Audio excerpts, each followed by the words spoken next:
Ladies and gentlemen, welcome back to the No Laying Up podcast. Solly here. We are going to recap our trip down under to Australia, season 9 of Tourist Sauce. If you are listening to this, is either coming out very, very, very, very soon, or it is already out. We got the whole squad here ready to debrief. DJ Pie, hello, Pie Man. Hello, guys. I'm going to be saying Melbourne. I'm not getting into it. I'm not doing Melbourne. Yes, I'm not. I was thinking Let's about go. it. If a British person came here and was saying Milwaukee, I wouldn't be like making fun of them. I'm going to be saying Melbourne. So just fucking deal with that. It's not okay? Melbourne, Melbourne. Yeah, that's the way we're going to do it. You could argue it's Melbourne. This is rivaling Gary Player.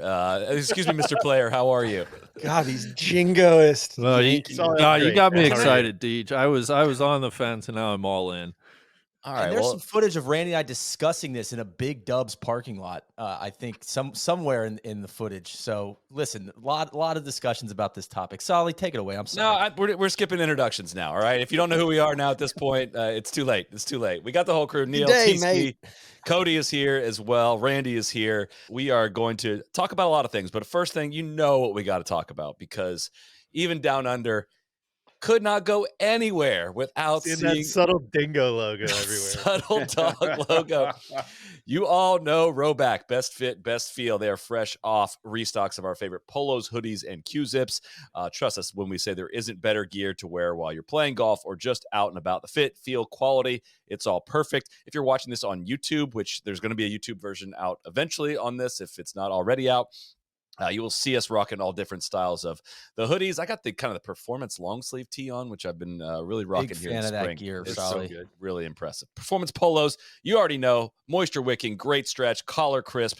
The hoodies are Neil and I had to change because Neil and I were wearing the same hoodie because it's what we do. We're rocking Rhoback hoodies when we're around the house. The Q-zips are fantastic. They got a great classic look. Love the colors of the zippers and how it works in with the design of the Q-zip.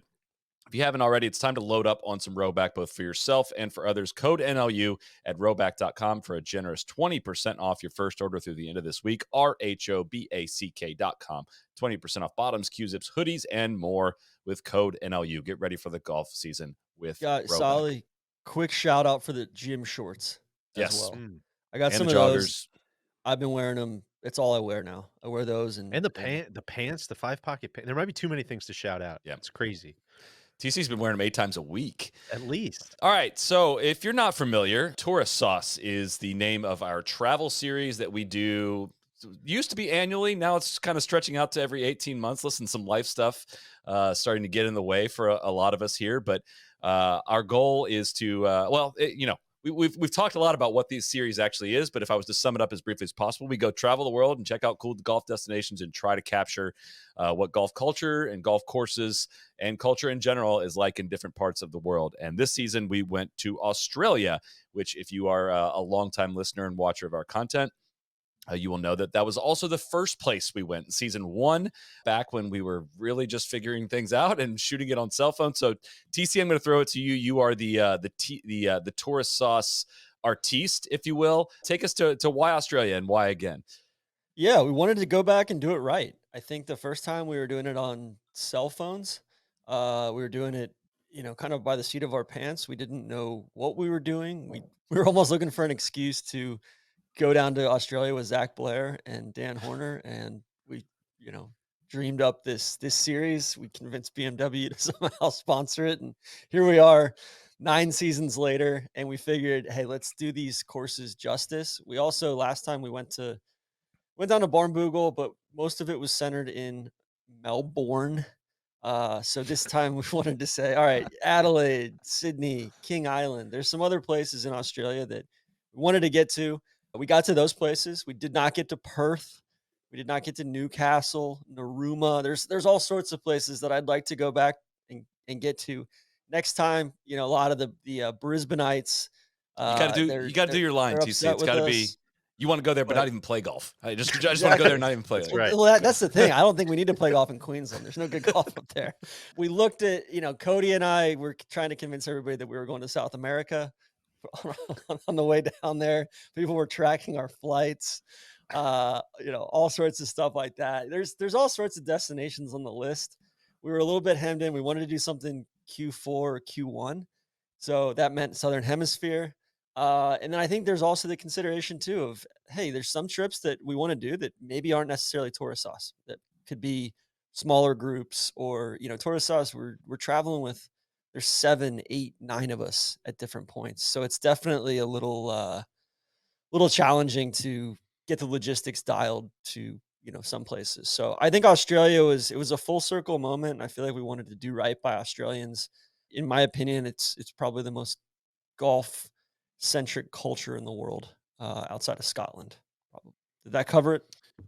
I think so. No, when we were first making the first season, we were like, it's kind of silly to look back on, but we were trying to get videos under 10 minutes so we could fit them on Twitter. We did not think that, people would sit and watch like 30 to 60-minute videos on YouTube about golf, which, listen, that culture has evolved some over the years. We've learned a lot about that, and we've learned a little bit more about storytelling, and it just felt like we only got to a few of the courses, and we didn't really even document them the way they properly, should be properly documented. We upgraded some cameras. I think the visuals from this season, from upcoming season, are going to be the best we've ever had. And it was just I don't know. We captured the joy of Australian golf spread out over a longer period of time than we did on that short jaunt as well. But also, one person, or two people here, we're not a part of that first trip down to Australia. Randy, I'm going to start to you. You missed out famously on season 1. Have you been itching to get back to down to Australia? And what's kind of your overall reaction to what we just did? Yeah, definitely have been wanting to get to Australia for sure. So this was a tremendous, tremendous opportunity to do just that. It was awesome. I going to a place for 2 weeks. I'm like, I can share my experience. I don't want to paint with too broad of a brush, but from my experience, what I really loved were a few things. You guys know I love visiting big cities, new cities, and so got several of those on this trip. I would say Sydney, Melbourne being highlights. We can get into those cities as you guys wish, but loved walking around and exploring the sites, both on the golf courses and away from the golf courses. TC, I see you're wearing your AO Australian Open hat. We got to stop by the tennis tournament, which we can get into, which was just a fabulous experience. I think broadly speaking, though, and we talked about it on the trip, I was just amazed the hospitality that we were shown everywhere. We had a number of awesome Sherpas, people to guide us, again, both on and off the course. But it just every interaction with every Australian, period, could not have been nicer, more engaging. I think people we met were so eager and interested to share their views and experiences and also learn about ours. It was a wonderful experience. There was one thing that you guys had said after your first trip that I was very curious about. And I remember you guys talking about for how long of a travel it is from the United States to get to Australia. You're on 12, 13, 14-hour flights. It's a bit weird kind of getting off the plane and being in a English speaking country and a lot of familiarity to, some American cities. And that does exist. And that's a little bit of a weird feeling. But there is obviously a ton of unique Australian culture, and it certainly doesn't feel like any other big American city. And so it definitely felt like I was going to a new part of the world. You kind of feel like you're away from it all down there. I loved it. And of course we went in the middle of summer in the southern hemisphere, and so we got wonderful weather. The temperatures are up in the 70s and 80s. It wasn't the nightmare kind of heat waves that you guys had gotten on your first trip. That was another thing where I was a little scared of, like, oh God, is it going to be, 95 to 105 degrees Fahrenheit for most of the trip? And it wasn't. It honestly, it couldn't have been nicer temperature wise. We didn't encounter many flies. And so some of the fears that I had did not bear out. Did get rather uncomfortably close to a snake. We can talk about that on King Island. That was certainly something that spooked me a little bit. But I would say overall, it was a wonderful trip. Kind of like going to Scandinavia. It's weird. I tried not to do too much advanced research. I didn't want to have like too many preconceived notions in my head, I guess. And so I try to go in a little bit blind. But if you guys want to break down, the cities, I know we're going to start in Sydney, so maybe that's a good jumping off point. Or Cody, sorry, we can get your, would love to get your thoughts too. But just a wonderful trip. Yeah, thanks, Big. I think I've had the opportunity to go to Perth a couple times, and it's a completely different world. It's not Sydney. It's definitely not Melbourne where we were at. It for sure wasn't Adelaide, which I think stuck out by itself from the cities that we were able to see. But Perth was kind of like a Western town, and it kind of, for a long time, I always thought it was weird that country music is such a big thing and like popular in Australia. Well, when you go to like Perth, you kind of understand why, because that's kind of like their Wild West. That's not the trip that we took this time. It was awesome. I think one of the biggest things that stuck with me from cities that we were at were how active everyone was. Everybody was in a great mood. They were up early. Everybody's going on walks. They're enjoying their public parks and their city space. And we probably won't get into it, but like the debates going on with that, like about green spaces in the city right now, trying to close down a little, take half or 9 holes away from that one park and turn it into more walking space. It's Which, just kind of Cody, fascinating. Let's But just address that real quick. Moore Park in Sydney, that's a disgrace what they're doing. seems like they have a lot of parks. Yeah, and like Not a the lot of people in Sydney, like we lower stand level. with you. Yeah. Yeah. The on the lower end of public access golf courses, I think that they need to keep the golf course. And I know that the golfing community in Sydney is fighting desperately for that, and they don't need additional green space. But people were fit, people were very, very happy and hospitable everywhere we went. And also, like, they're just really damn cool, man. Like, the They Aussies are. are the coolest. And that's something that, like, it doesn't matter where you go anywhere else in the world. Like, it was just overwhelmingly amount of like this coolness just oozed from everybody. And they weren't like over the top about it at all. It's just like they're just super happy and living their normal lives. It was awesome to experience. It's a Neil high calls them the functioning world's society. friends. It's Yeah, it's just a high functioning society. They're not overly cool to the point where they're like, lazy or don't give a shit about things. Like, they're just nice, genuine, kind people, highly educated, socially, like, really well adjusted, and just so welcoming everywhere. That's from on the golf course to off the golf course to people we encountered on bridges, stumbling, drunkenly out of bottomless brunches and things like that. It was just really, really, really fun. Yeah. I have called them the world's friends, and this trip reaffirmed it. It's not only in their home country, but when you meet an Australian abroad, they become kind of like, they can become part of the crew pretty quick, and you don't even realize it. Like, oh, you've been hanging around with, I was at Oktoberfest one time. This Australian guy starts hanging out with us for like 3 days. We're like, oh, cool. Yeah. I mean, he's part of the squad now, until we leave, he's in. So it's great. One thing that going back, I didn't, honestly, I never thought I would go back, number one.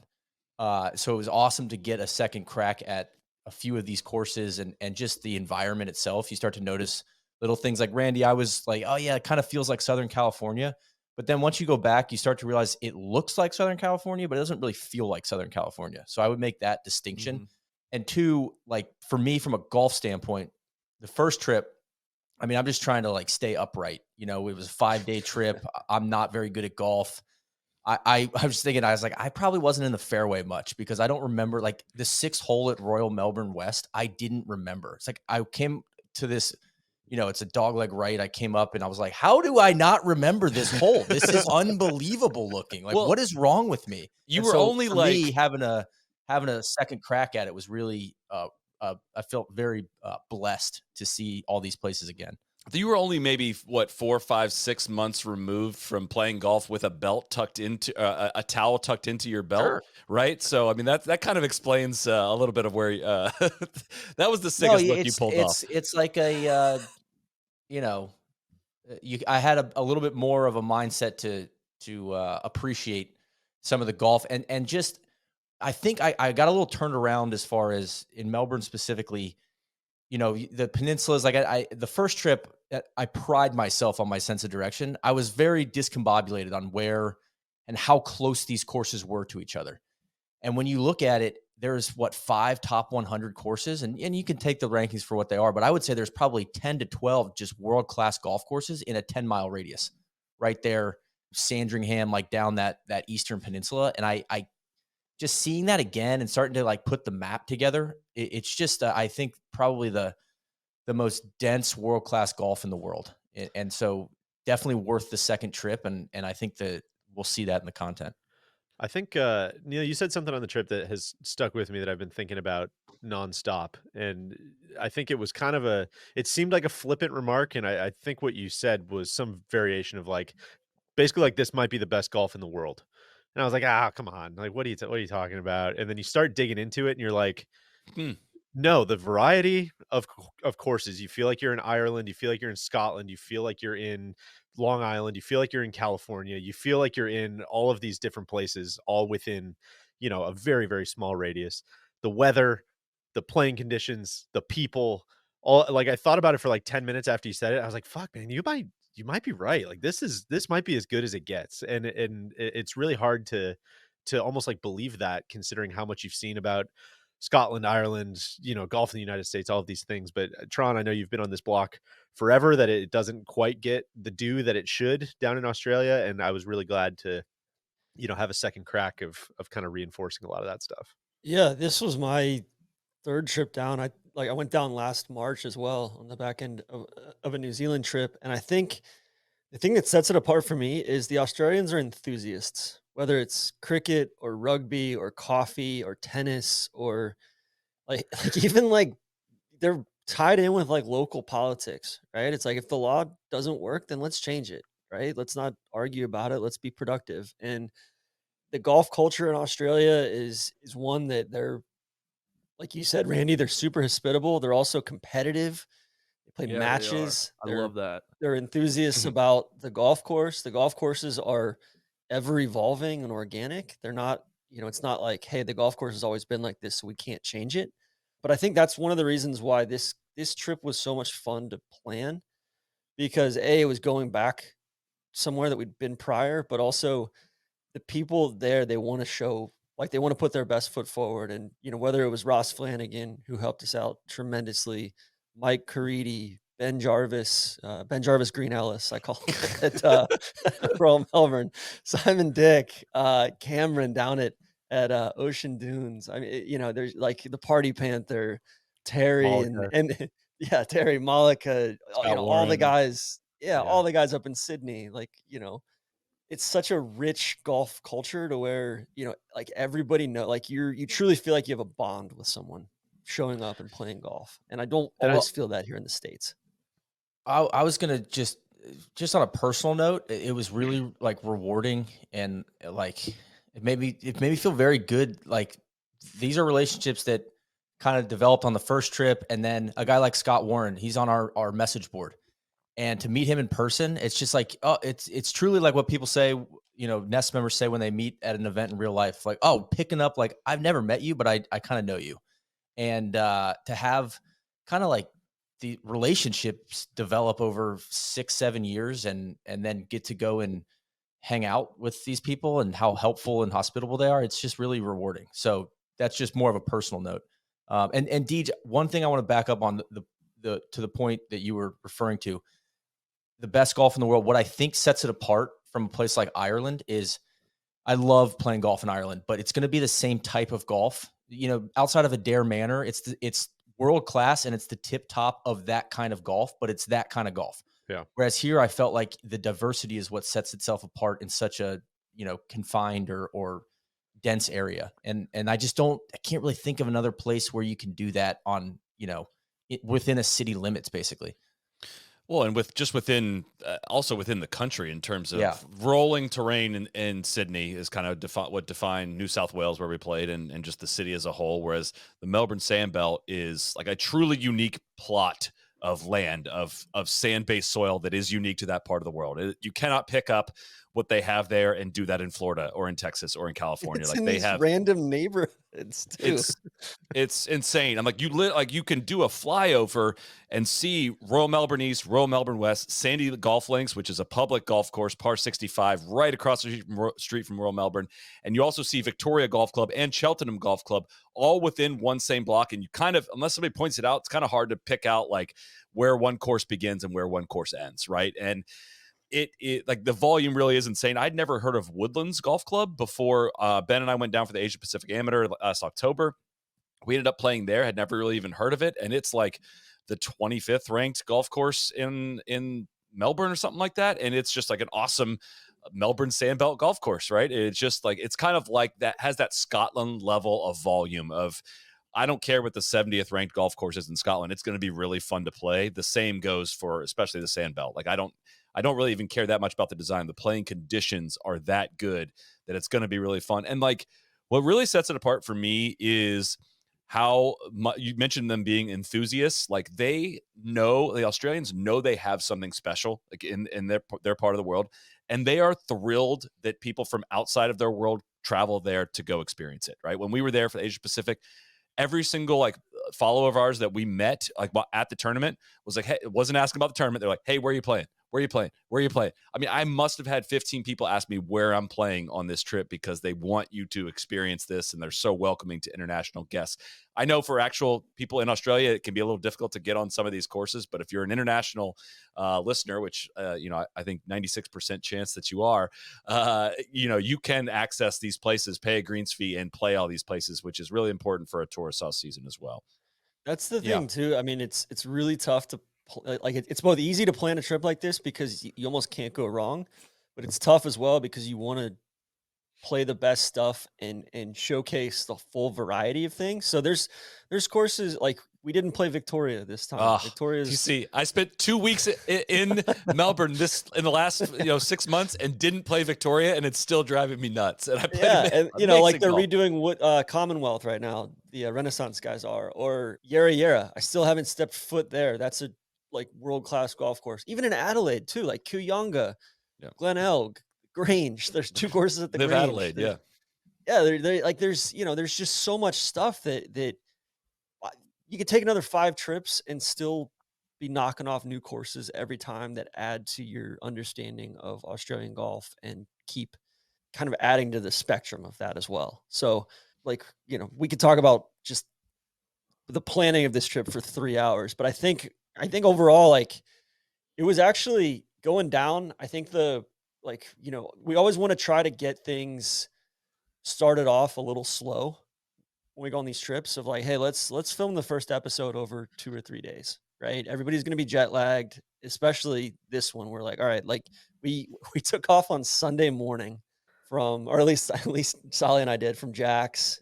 We met Cody in Houston and DJ in Houston. Neil and Randy and Kevin, one of our other shooters, flew through LAX as well. And it was funny. We got on the plane, Solly, Cody, and DJ and I. And Solly's got a crying baby right behind him. In the seat add in, you all got upgraded to first class, and I did not. And I had a crying baby a row behind me for 14 hours. 17 hours. 17 hours. Yeah. That should make you think about next time you talk badly about United Airlines. But anyway, we land. Bit of a fuck around and find out for Sally. I can spoil it at the ending. I'll talk bad when we try to get to our final destination, and they, of course, didn't get us there. 0 for 3, United is on getting me to our destinations on tourist sauce. 0 for 3. That's a tough percentage. The only bad thing I can say as far as I think there is a direct Airport. Qantas out of Dallas, though, that you could have took. That you chose not to. Exactly. I thought we were on the TC plan. The only thing I can not do, all of us were. Sydney to landing in Sydney, the customs there or the immigration there where they make you go through they dog walk you through the duty-free shop. Oh, I got disgraced. I had the worst travel. I got absolutely bodied by security there. They dipped my shoes in the blue gunk or whatever it was, and Neil just lied. He was like, "Yeah, I got new shoes." No, I didn't. I actually didn't. I just said to him like, "Hey," he's like, "You have golf." What did he say? You have golf shoes in there? I was like, "Yeah." Yeah, He's they're like, new. "All right, go talk to this person." I was like, "Hey, here, and they were like, go back and talk to that person. I was like, he said I could go, and they were like, all right, cool. I So was like, please do not dunk the TCs in the blue gunk. You can't do that. You can't do that. So Always ask for forgiveness, people. we had what? We had 17 checked bags between 7 of us.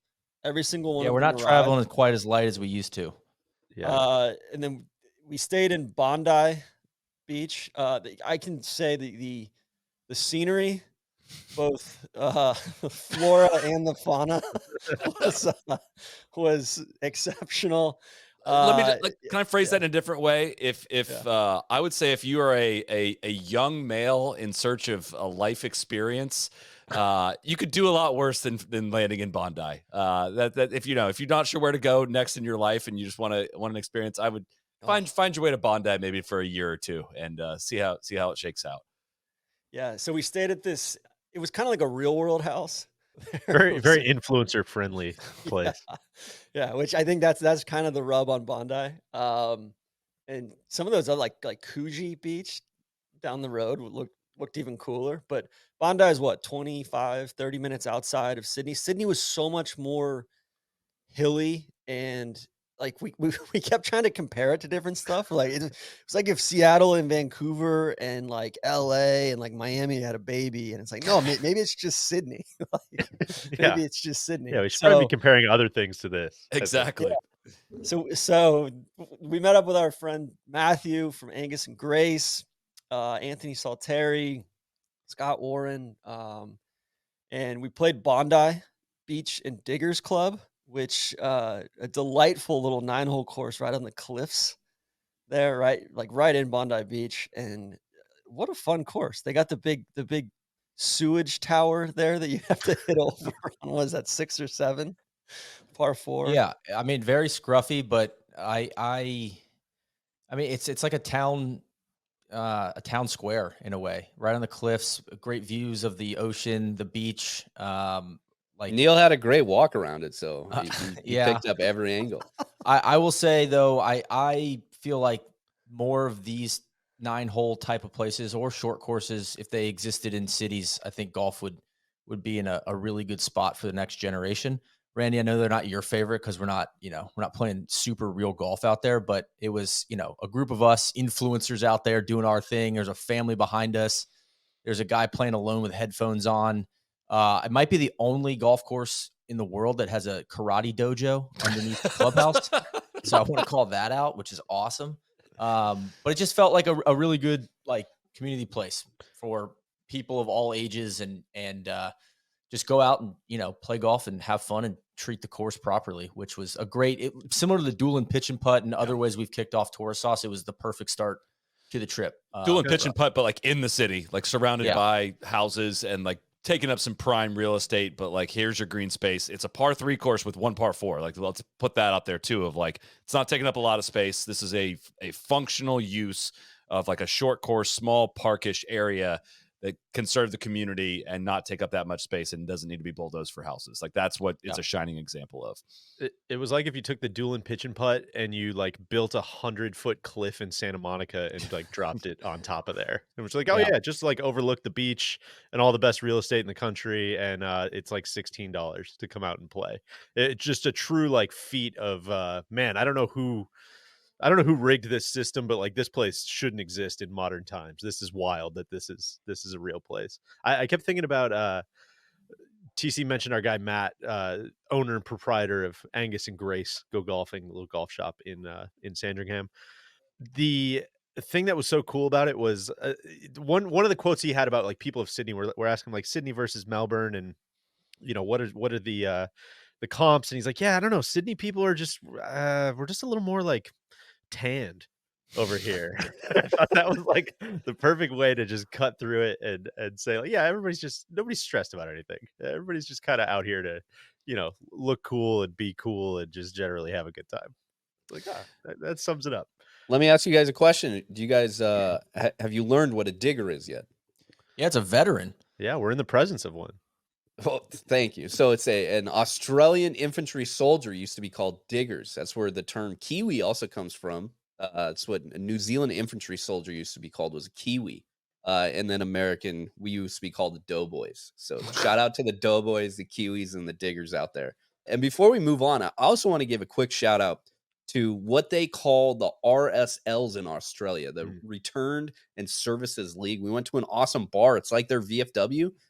Primo property. Again, I think that's the main selling point of all these things is like they're sitting on millions and millions of dollars worth of real estate. And it's just their Veterans of Foreign War. They call it the RSL. Like I said, Returned and Services League. Awesome bar. Had an incredible little spread. You can get some food there too. But awesome to see another country giving back, because the VFWs that I go to around here are like down some alleys and kind of sketchy. So different vibe, different energy. of course. Well, the other thing I'd shout out and look forward to seeing footage of is lawn bowling.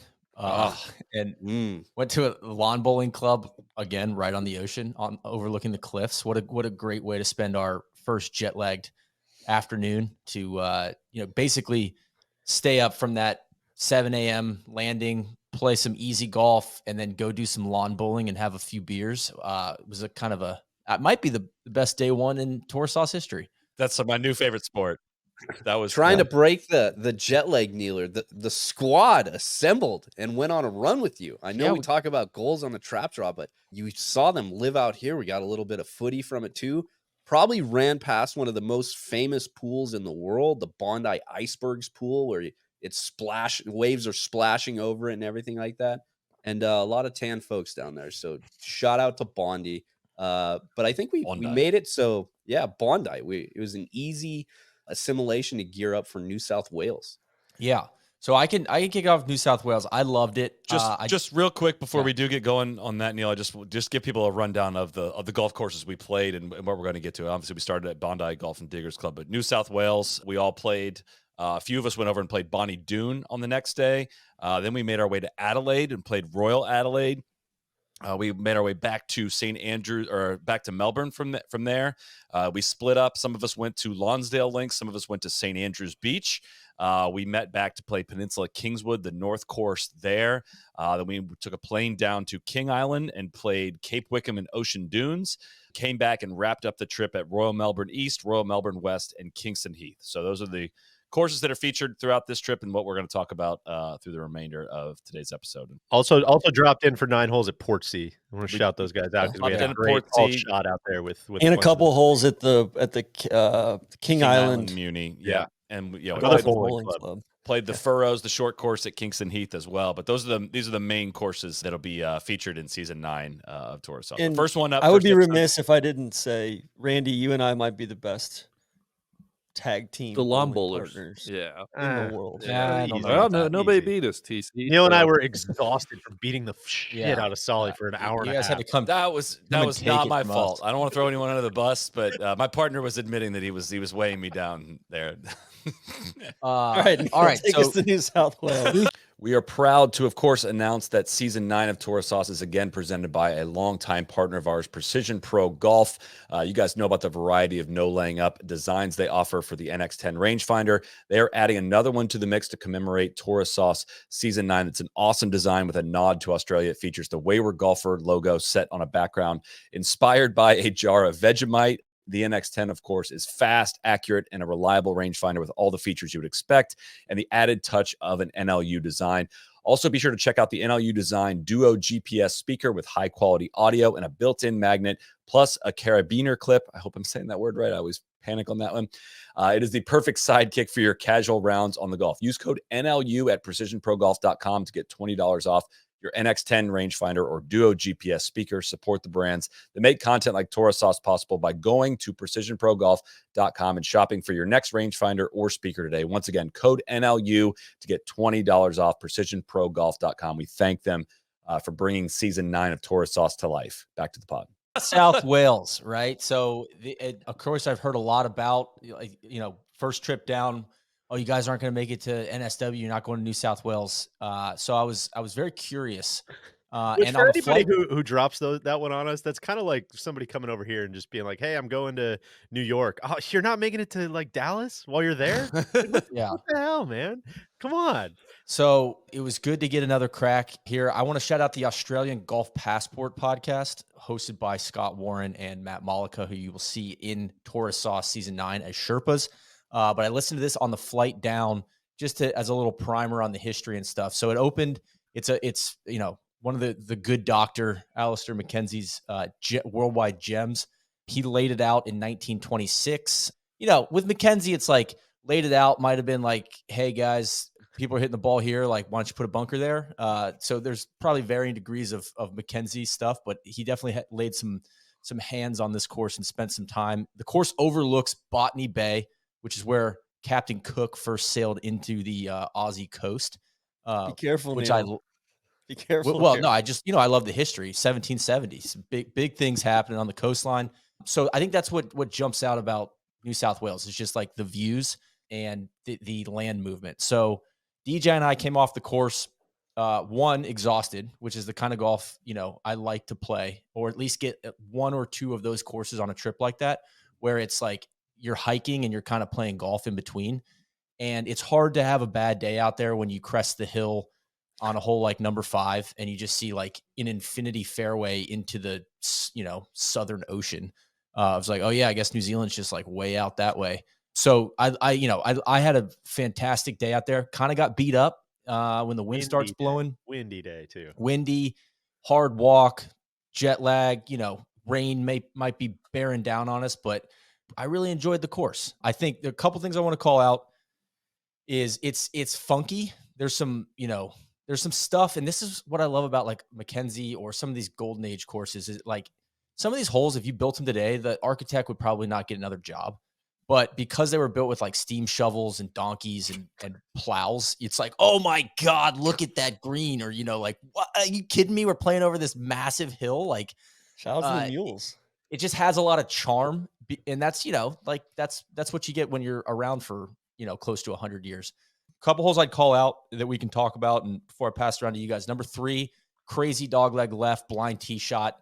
Hard to comprehend how far left you really do have to hit it off the tee. I enjoyed the hole. I think it's a bit of a lightning rod.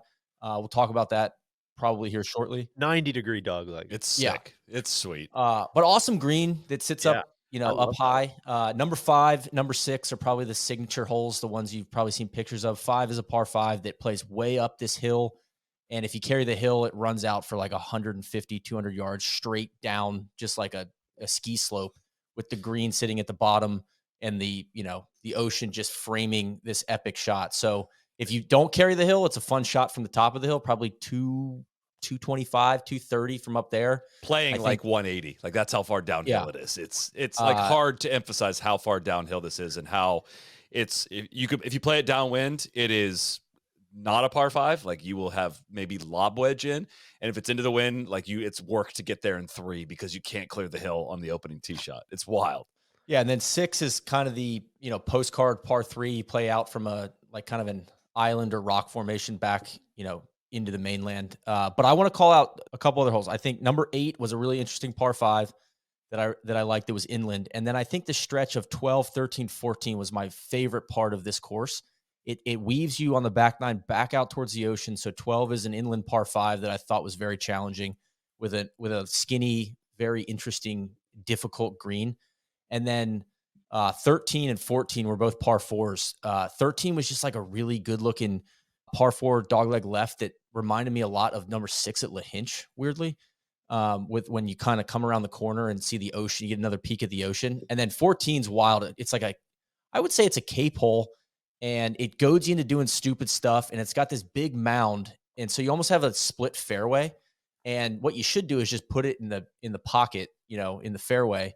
But, you're trying to send one, you hear the Sendy Boys anthem in your headphones and you try to fire it up to the green, winds whipping, just a lot going on that hole. That kind of kicks off, I think, a very challenging stretch from 15 through 18 of just like tough par 4s. 17's a really hard par 3. And then 18, I thought was a pretty difficult par 5. But overall, I think New South Wales has the history. It has the coastline. It has, for me, the challenge of a Mackenzie in a like it like tricks you. Like I kept thinking the greens were a lot faster than they were. it kind of gets you into some like, man, how did I make double there? Or how did I make bogey? It's just, it kind of puts you in a trance a little bit. I think it sounds like they're going to redo it here in the next year. And maybe some of the green sites, I know Solly, you talked about it afterwards, the greens, there's not a lot of rhythm to the, the greens. And you can tell that it's been, touched by many, many hands since the good doctor was on site. So there's probably some stuff they could do to improve the course, but it's definitely like, I remember pretty much every hole, which I think, is usually a good sign for me, especially if it's the first round of a trip. Like if you asked me from our first season, if I couldn't tell you anything from St. Andrews Beach, which we'll get to shortly, maybe that's a me problem, but I thought that it had some iconic holes and I liked it.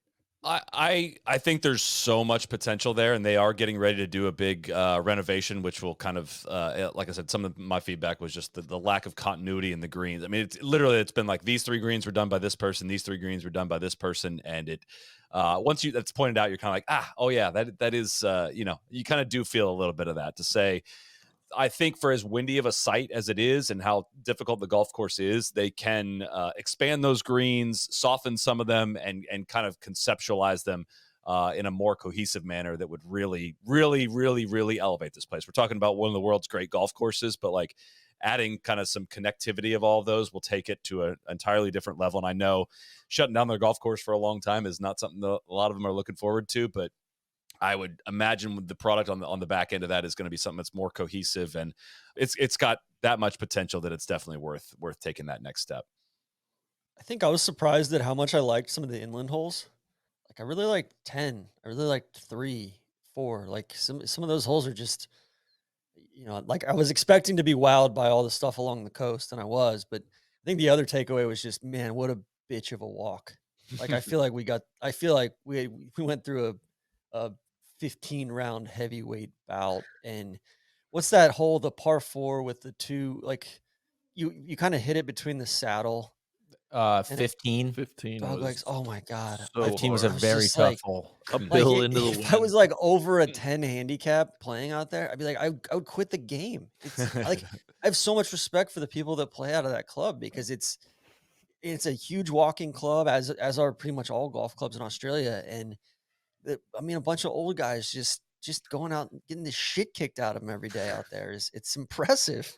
It's a super special site. That's a big Yeah. takeaway. So we saw it like flying out of Sydney, on our way to Adelaide, and you just feel like, whoa, man, like that is an outrageous spot. And it's like a protected environment that kind of encroaches on a lot of the holes that you can't really widen it a little bit. Like they could use a lot more width out there, I think, but with protected environments around and how serious the Australians take that. I can't imagine not a good building change. it Yeah. either. Like just, building that back in the day. And then, yeah, like it sits in a state park or a, state or provincial park or whatever. So Moving on from New South Wales, a few of us played Doon, kind of a local club more in the city there of Sydney, right near the lakes and the Australian. I think it was myself, DJ, and Neil played out there for a few days. This is Doon Golf Club that goes way back to the 1800s, but they've been playing golf on this site since 1947. It's this really cool, I don't know what I was expecting. I was expecting something more quaint and tight than this. Like it's a I don't want to say a big boy golf course, but it's a full size golf course it's quirky in all the right ways. You play most of the holes on this one main paddock, then you cross over the street and play holes 3 through 7. And OCCM renovated the golf course over a span of 8 years from like 2011 to 2019 and kind of did it in piecemeal. And I never saw it beforehand, but you can almost point out exactly what they did. Like they've connected a lot of the fairways, like especially holes 3 through 7, kind of all that play on this same paddock. You can tell how they probably used to be tree lined, and they took out all the trees and connected a lot of those fairways. Yet it felt like to me a great use of all that land to say like, all right, on 3, if you bail way left, you're gonna have a totally blind shot up to this green. You're gonna be in 4 fairway, but like you're gonna be totally blind coming up to this green. So it was my favorite way of being challenged, which is like, dude, you don't have to worry about like losing a golf ball off most of these tees. You're going to find it. You got to figure out a way into these greens that, it's not like you can just hit it anywhere and not have consequence. Awesome short drivable 4s, short non-drivable 4s that had a ton of strategy to them. first 5 holes are really tough. And then everyone said, like, as soon as you get past the first 5 holes, like, you can get out and run. Like, you can make a ton of birdies. There's reachable 5s. I can think of at least 3 drivable 4s in there. But it was just a delightful round. I was kind of blown away by it. We had absolute monsoon the night before, which is documented in some of our footage. Yeah. Maybe we won't spoil some of that, but it was like it never rained on the golf course the next day. And that's not, again, we're not in the Melbourne Sandbelt yet. Like, the Melbourne Sandbelt is super unique for how well it drains and how well it's rain resistant. But this place, I mean, all the sand capping and stuff that they've done and the soil base was like, it truly was like the rain did not happen in the fairways. And that was a shocker for how much rain we actually got. I thought we might get rained out. It rained that much the night before. Awesome walk, awesome company out there as well, playing with Anthony and Tim, and just having a great day out there with those guys made a huge difference too. But having I don't know, there were some different pieces of that place that felt like different golf courses to me. A lot of that stretch, what was it, solid like 2, 3, 4 or 3, 4, 5 that all kind of played on that one big paddock that almost felt like LACC or something. Like, you felt like you were in the middle of the city, and you had a couple of these like big, tall, I don't know if they were apartment buildings or office buildings or what, but just kind of like in a cool way, almost framing the golf course. And then you'd come around the corner and you'd have a big view back to Sydney proper, the other direction. It was just a really interesting place, especially on the heels of New South Wales, which, you know, you mentioned the site at New South Wales. And I think having like that shot on number 5, we kind of almost yada-yada'd it. Like, that, you could make a pretty compelling case that's like one of the most dramatic looking shots in like anywhere in golf. If you're getting a photo taken, like, that's kind of the spot, is hitting down that hill. And I think once you have that credit in the bank at New South Wales, it kind of like excuses a lot of the other, like, okay, now I've just had my head bashed in many, many times with a hammer after that. But Bonnie Doon on the heels of that was like the total opposite, and just a place you could, you know, the old cliche place you could kind of walk around every day and have a really good time learning those holes. I'm super keen to see what Mackenzie and Ebert do at New South Wales, but also just because I think there's definitely a lot of linksy stuff there that you can draw out. I think also, like, Gil's about to redo Royal Sydney. We missed him by a day or two when we were down there. There's a little course called Wallara next to that. But otherwise, there's all these, like, Sydney's kind of got a bad rap for golf at large for being such a big city. It's a little bit, there's just not a lot of great golf courses. A lot of stuff that was built back in the 60s, 70s, 80s. There's a few Nicklaus courses, stuff like that, you know, just doesn't really draw out.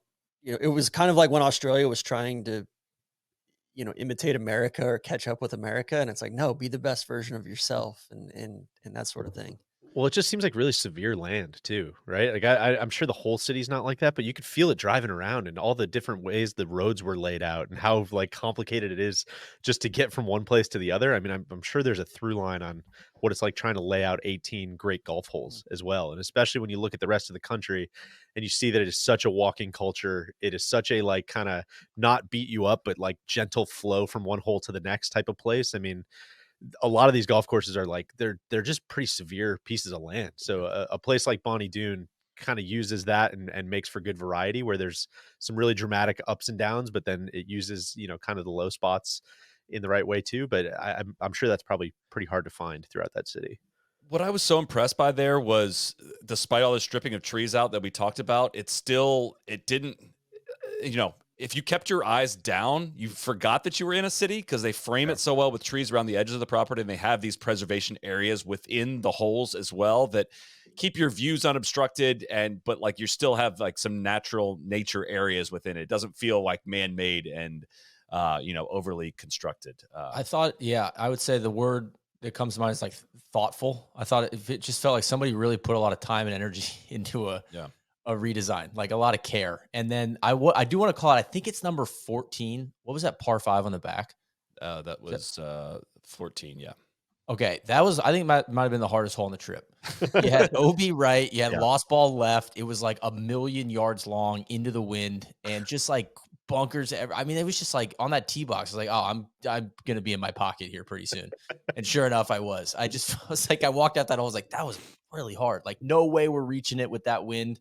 So just want to give a shout out to that. Also, throughout the course of this podcast and the series, if we mess up any hole numbers, Australians, You got to own this, right? They almost all have a bye hole, a 19th hole that they will rotate in and take one hole out of play to do construction on for a variety of reasons. So if that happened almost everywhere we went, so there is going to be a bit of sometimes of what hole was that? Because that was the 14th hole, but we played that as our 13th hole, I think, when we did play it, which inserted a bye hole later on and whatnot.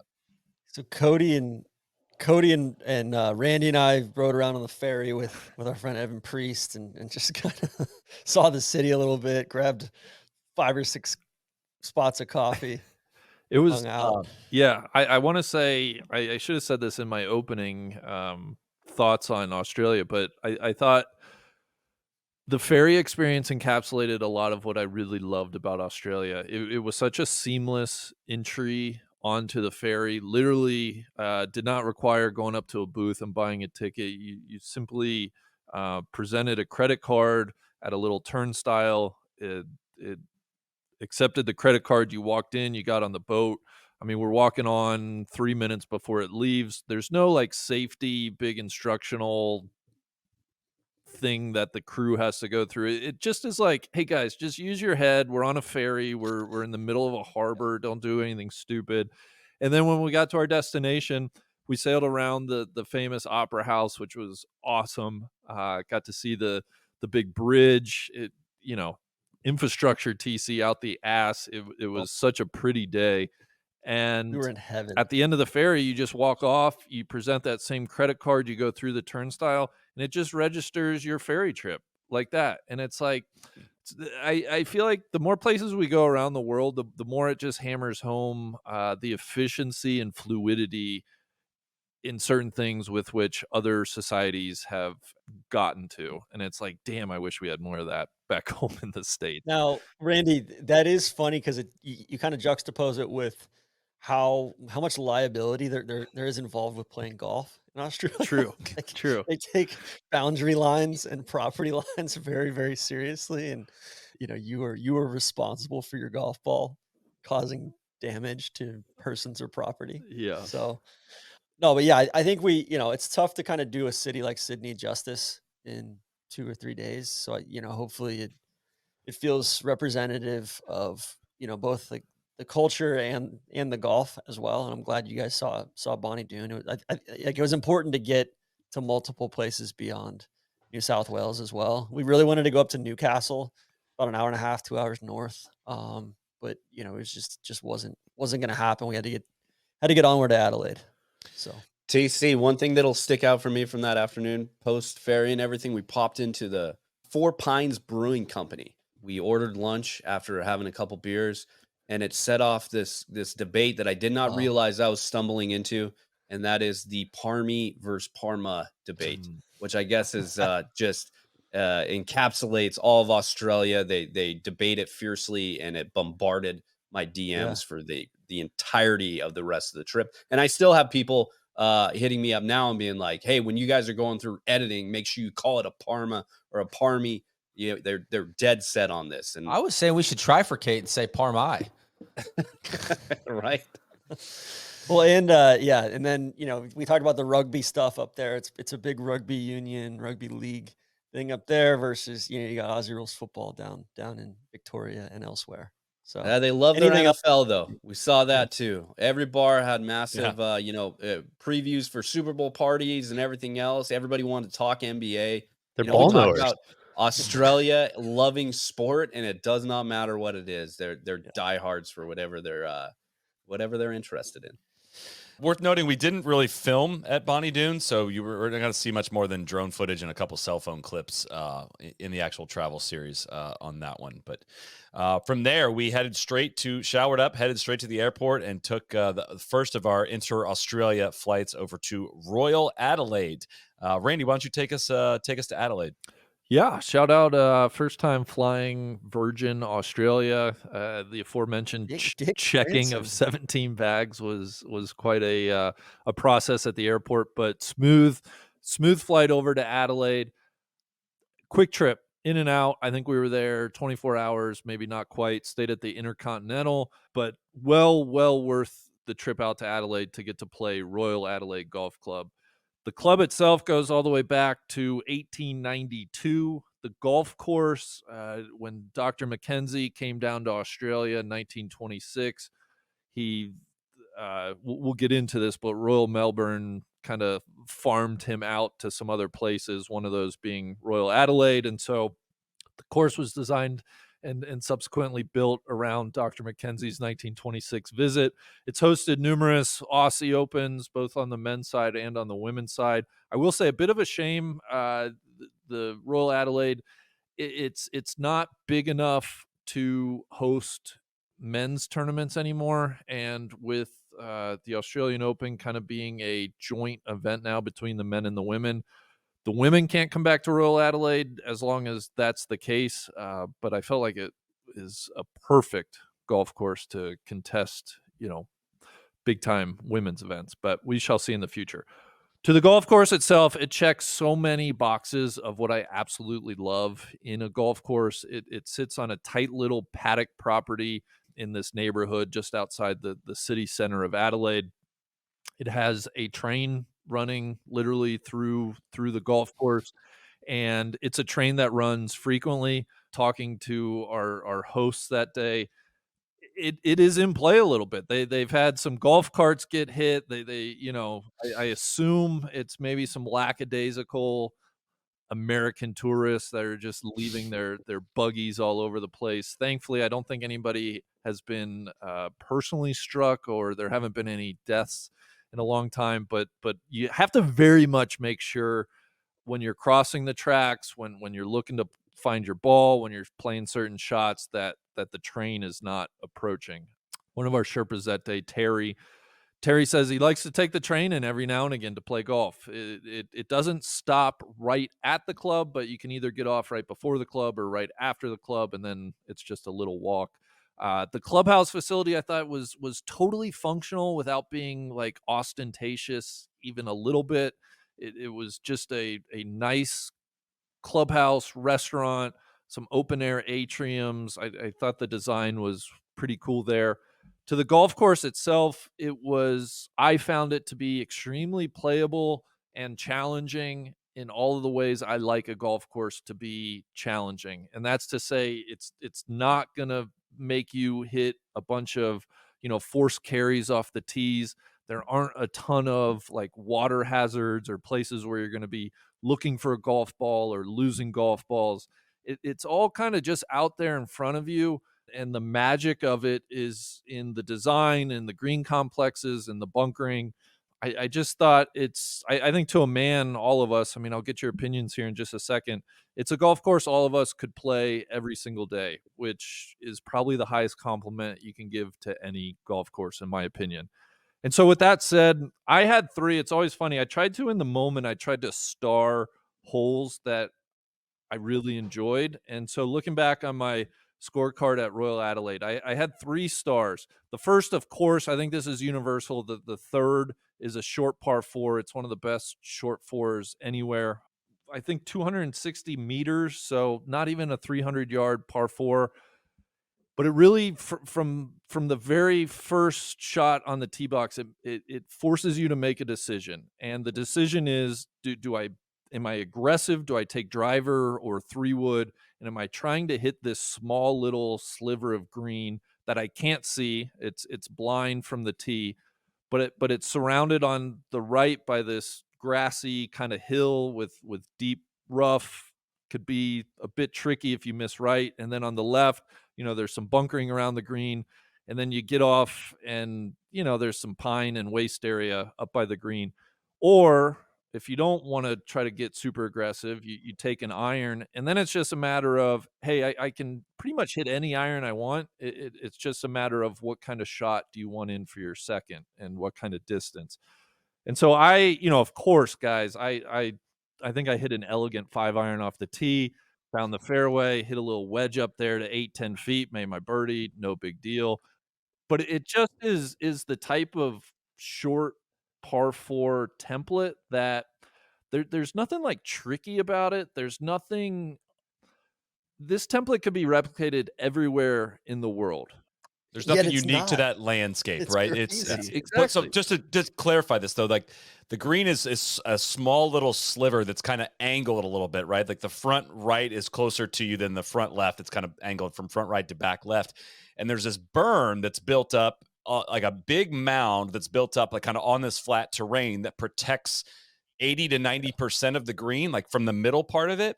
And it's really, really thick rough. Just a unique feature that I can't, like off the top of my head, think of a feature like this anywhere. There's not thick rough on this course, but there's this one berm right in front of this green with all this thick rough, and it dictates everything. Absolutely everything. I don't lay up ever on 290-yard par fours, and like that's one where I just tried to hit like a driving iron as close to the green as I could.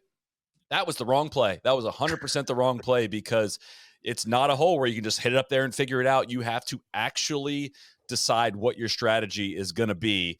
And that is the best kind of test you can possibly imagine. Like that is one of my favorite golf holes I've ever played.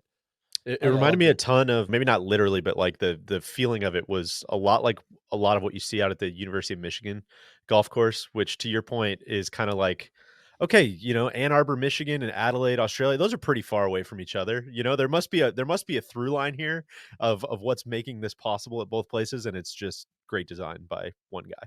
Yeah, I think that Yeah. that hole wasn't even, I think, initially on the routing, and then basically Mackenzie came in and was like, "Oh yeah, like this is the spot right here." And there's like we play with Tim Jordan, the club captain. He was like a wealth of knowledge about stuff, and what a club that has such a great sense of itself. It's not trying to be anything that it's not. It's I think Adelaide's an interesting city in and of itself as well, where it's kind of a sleepy, quiet town somewhat. Like it feels feels a little bit like a western town where you got kind of these wide streets. It's surrounded by parks. Like the amount of green Yeah. space that they have, Go look at the both aerial of there Adelaide. along the river. Crazy. It like my brain almost can't compute it. They've got the big rugby ground there. We were gonna try to go to the rugby game after we played, but the Australia beat the shit out of the Indies, or Game, cricket match. Uh, they beat the shit out of the West Indies so bad that it was over like 2.5 days into a 5-day match. Can I push back on Adelaide being sleepy? Like that was a hopping millennial. With The the cricket downtown. out That spot, Yeah. yeah, that spot, the Maybe rub some is holiday. everybody basically says it's like there's more churches in Adelaide than just about anywhere else in the world, and it's a very like kind of conservative religious town, at least historically speaking. So we were staying right there by Peel Street and the train station and everything as well. But going back to the golf course, like yeah, like Randy, to your point, like there's nowhere that I'd rather, like there in Kingston Heath, like I'd love to just sit out on that porch and have a beer and watch the train go by and watch people come in. What an easily walkable golf course. There's some bad Peter Thompson bunkers out there that I think they're working on taking out, that are kind of elevated above grade. But Randy, I'm stoked to hear the other two holes you have starred as well. Yeah. So the next one, it was not the 11th hole that we played because they had they're doing some work, but it's typically the 11th hole. It's a par 4. It's about 380-90 yards depending on what tees you're playing. And interestingly, I think this is I'm curious because I think this is probably what Royal Adelaide would consider their signature hole, even more so than number 3. Kind of left untouched, at least the green site, as Alistair Mackenzie designed it. But the crux of the hole is essentially it forces you to make another decision on the tee, where it's a, like I said, it's about 380-yard par 4, but the fairway runs out at about, let's call it, I don't know, 270 yards. And so for Solly, Neal, TC, for the long hitters amongst us, I think it probably took driver out of your hand. You guys can tell me. And not only that, but you kind of have to fit it on the right side, protecting the fairway, are a line of pine trees. And then on the left, there's one pretty deep bunker that you just have to be conscious of. And the fairway kind of runs downhill. And so anything coming in hot is just going to run through the fairway into a waste area. And then the green site is just a really pretty classic Alistair Mackenzie green site. The green is framed by a couple of bunkers, and it's just I think in the footage that you'll see on Tour Sauce, it's very pretty. I played the whole. It seems almost like a quarry or a They call it the crater a hole. sand pit. Yeah. Yeah, I took a little less off the tee, thinking, I really want to find this fairway. I did miss right, and I had some tree trouble, but still, I had like a super long second shot in, and so I made the hole a bit more difficult than I needed to. But I'm curious, did you guys were you able to hit driver up there? It was playing a little into the wind, so you guys may have. I think I hit 3 wood. Okay. And I had an 8 or 9 iron in, but it's just one of those shots. You got to crest this hill. So if you get to the top of the hill, you're kind of in the go zone, and you just have this. It's one of those shots you cannot wait to hit it. And after you finish out on 18, you're like, I want to go back to 11 and hit that shot again. It's just really the setting. I guess the beauty of it's just in the simplicity. But it's just like, man, this is just really pretty and a stimulating. Like, well, let me try to just stuff one here. It's like you feel like a little kid. It feels like that shot, 15 at Augusta, when you kind of just you're like, God, I want to hit that shot so bad again. I haven't hit the shot at Augusta, but that's how I'd feel if I had.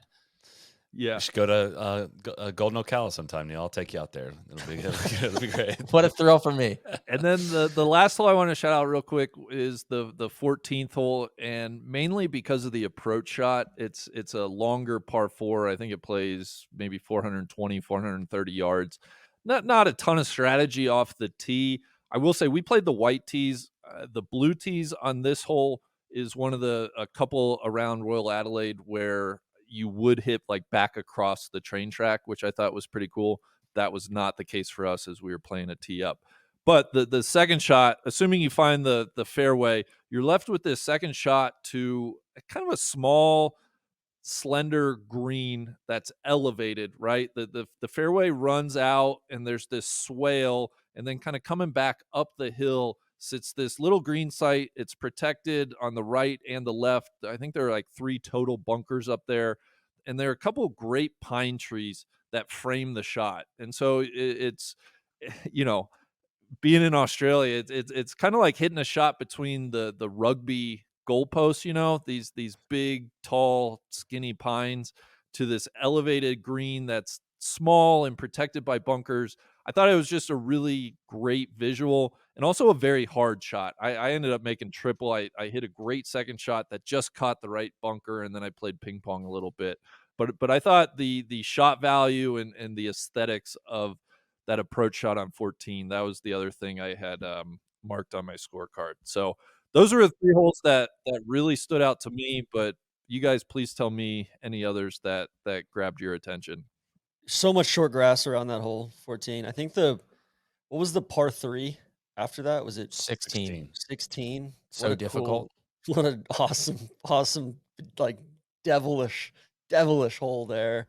I loved this place so much. I think the only one that kind of stuck out, 18's not the strongest finisher, but 17 didn't really match the rest of the golf course. Granted, we played the bye hole 17th, so really our 16th, but normal 17th. Kind of, I think there was some work done to that one that was to kind of bring it back to the original Mackenzie vision that doesn't necessarily match up with the current state of the golf course. Yeah. I just call out, like, I wanted to immediately go back out and play again. It was very engaging and stimulating golf, but didn't wear you out. But the hang was so good on the patio at lunch that that's the only thing that could have stopped us from going back out. So all-time day at Royal Adelaide.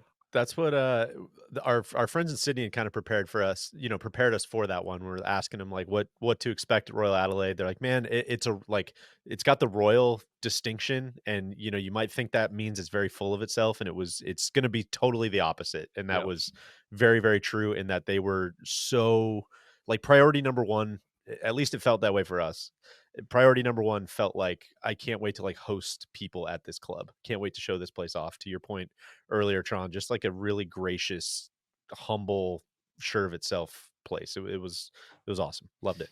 I freaking love this place as well. I'm trying to come up with a comp and really struggling. It's a remarkably flat piece of land. Like it's not a dramatic landscape, especially when you take the drone up and just see like for miles and miles and miles how flat the landscape is and how many houses there are around it. That all that to say, like the contouring that's really close to you and the land movement there is in the golf course is so brilliant. Like it's so subtle, and it just I really like golf experiences that are like that. I tend to sometimes like some of the dramatics of like a New South Wales don't resonate with me as much as like a flat course with like obstacles right here in your way and contours that really are going to dictate what is a good shot and what isn't.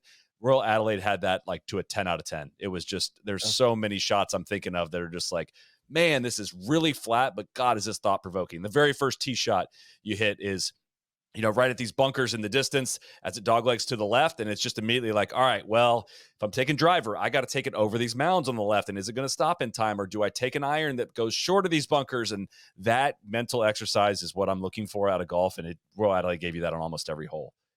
I think the par five are like some of the par fives remind me of some of the par fives at Royal Melbourne East. There's just some dynamic second shots in there where your cross bunkers are great. The green's at an angle. Totally depends on where the pin is. It's everything I want out of a golf course. It's like if Kingston Heath, Royal Melbourne East, and something like Royal Lytham had a baby. It's sick. So There's not a lot of golf courses that we get to go to that, I don't play at these places. This is at the very, very top of the list where I'm like, damn, Cody I said that wanna to go me out on and play. 15. Yeah. I was like, what do you think of this place? Like, God, dude, I just really want to play. I was like, I think this course is gonna pop the most visually because it has that dark red sand that frames everything. The bunkers are that same color. When we talk about that, whatever hole that was, Neil, that you were describing, it's framed so beautifully between the trees, between the contrasting colors. It makes me think a lot of like, man, that's the same dirt that we have in like Georgia and lower Alabama. And like, why are we bringing in this whitewashed, bleached sand everywhere when you can see like this is the potential for a comp? I know you guys aren't going to get this. Neil is going to be the only ones that this resonates with, but a very flat property that takes the best features of that property with extremely well done and well thought out architecture, and it's Austin Golf Club. And Good there's job. just not a lot happening there, but the green complexes, the bunkering, everything is just like a 10 out of 10. And we joked a lot about it, but all-time porch there, that cannon that they have that they use to signal in the new club captain was so damn cool. And Royal Adelaide, they got their moniker in 1923 from Randy's great uncle, King George V, who is most famously known for saying, "Golf always makes me so damned angry."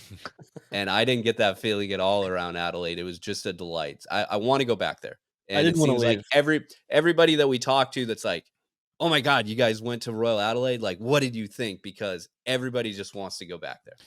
It takes a lot. Just getting all the bags checked and everything we were doing from Sydney to go to Adelaide to play one golf course to get back on a plane to go to Melbourne. It's just stressful, dropping cars off, all that. I turned to Neil and I was like, damn, Royal Adelaide, it better be sick, man. It better be really good. And it was worth it. It was 100% worth it. I had a feeling it would be, but that was the hardest thing to squeeze into this trip, and I'm so glad we did it. This was the stretch of the trip that I was most worried about for you guys. I tried to kind of prepare everybody. I'm like, hey, listen, like, Cody and I are kind of talking to everybody like, hey, listen, everything, like it's going to be go, go, go, go, go from, by the time we get on the ground there until we get into Melbourne and all that. But I think also just like there's 3 or 4 wine regions around Adelaide. It's near the beach. Louis, who we sat and had lunch with afterwards, he's a kind of a bone broth winemaker. A bit master of of all. muso too. Yeah, He's just a musician. generally just like a cool guy, It's like that's his occupation. Cool Like, yeah, hair. no, I'm just kind of cool generally. I'm a Yeah. scratch Great golfer. airport. I make wine. I'm a singer-songwriter. I have a bone broth wellness company. Which Yeah, that just kind of the best. represented Adelaide in general to me of like, yeah, like this place is kind of whatever you want it to be. Dying to go back to Adelaide, and the airport was great. We had a great meal that night before. everybody except for Randy did, I guess. Randy hates sharing No, dishes. the food was fantastic. I said I think my worst nightmare is sitting down with 7 hungry boys and being like, "All right, guys, well, we're gonna share some plates," and it's like, "Oh God, am I gonna get to eat enough? Like, how much do I take off of each plate?" It's just so stressful. So I voiced that to the Delicious group. though. Yeah. But yes, it feels good to get that off my chest. And these Americans got McFlurries on the way home, typically. Sort of. So yeah, They don't- you know, They didn't hit? they do the golf great. Yeah. The McFlurries Yeah, have it up. McFlurry scene was a That'll be disgrace. another, And the ice cream scene in general was just Yeah. really lacking in Which Adelaide. is, but could be in line with everybody being just really fit and That's active. true. It's true. Yeah. So we took off that night. We went to the airport. Didn't get to go to the cricket test match. Shame on the West Indies. And we flew off to Melbourne again on Virgin Australia. We are excited to announce that No Laying Up is sponsored by FanDuel. We had a great opening week with them last week for the first major of the year. Fun preview video, fun content seeping through in a lot of ways, making some picks, doing things a little differently than we've done it in the past, but we're very excited about all this, excited about all the offerings that they do have. And whether you're playing golf or betting on it, there's nothing worse than first tee jitters. With FanDuel, you can crush your first bet of the day because right now new customers get $150 in bonus bets.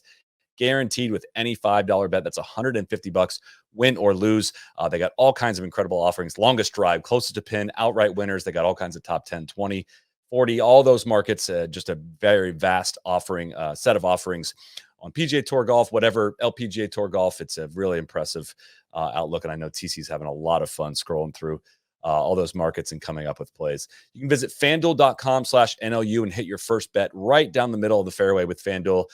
America's #1 sportsbook, FanDuel, official betting operator of the PGA Tour. Again, that's FanDuel.com/NLU to get $150 in bonus bets. For FanDuel, you must be 21 and older or 18 and older in DC and present in select states. First online real money wager only. $10 first deposit required. Bonus issued as non-withdrawable bonus bets, which expired 7 days after receipt. Restrictions apply. See terms at sportsbook.fanduel.com. FanDuel is offering online sports wagering in Kansas under an agreement with Kansas Star Casino, LLC. Gambling problem? Call 1-800-GAMBLER or visit FanDuel.com/RG in Colorado, DC, Iowa, Kentucky, Michigan, New Jersey, North Carolina, Ohio, Pennsylvania, Illinois, Tennessee, Vermont, and Virginia.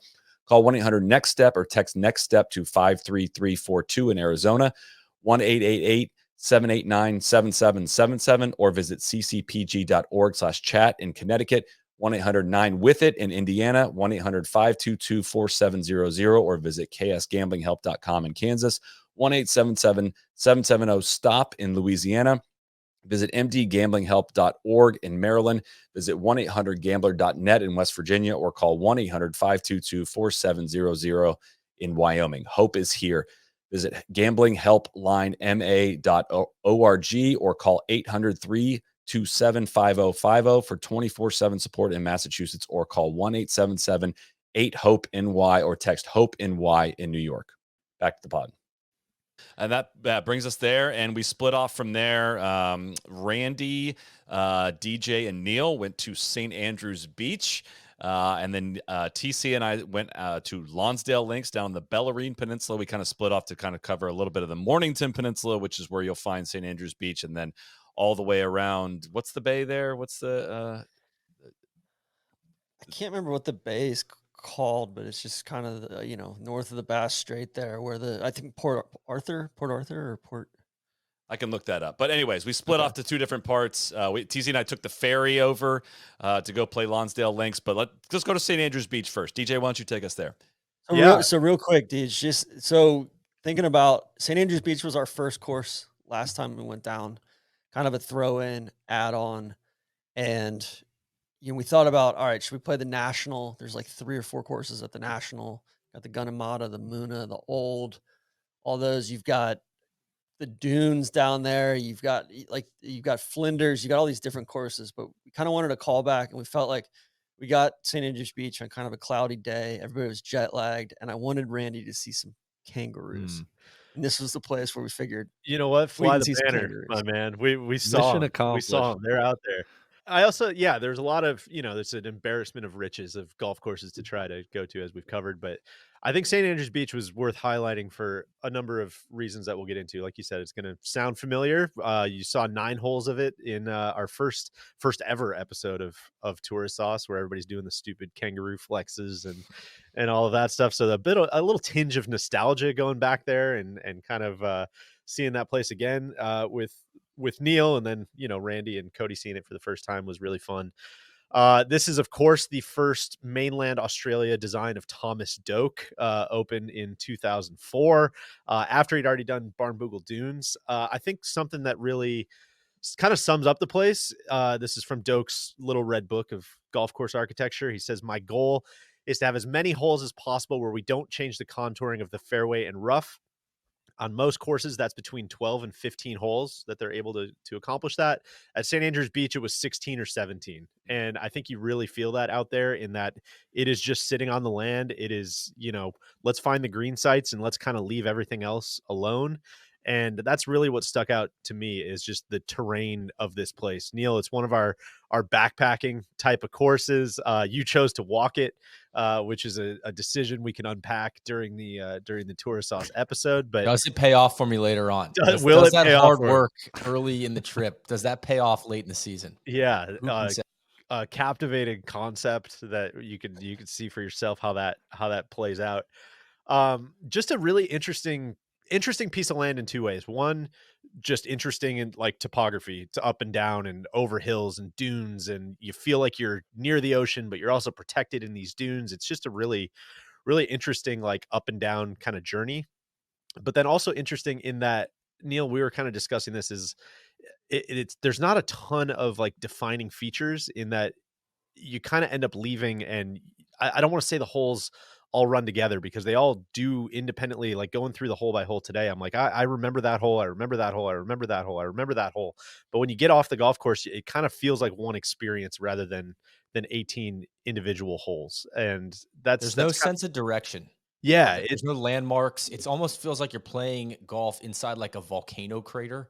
It just feels like there's a rim around you everywhere. Like you're always banking off of something. And so the routing really turned me around, both the first time we played it and the second time. Like it's just like each hole, when you stand on the tee, you're like, whoa, this looks like there's a lot going on here.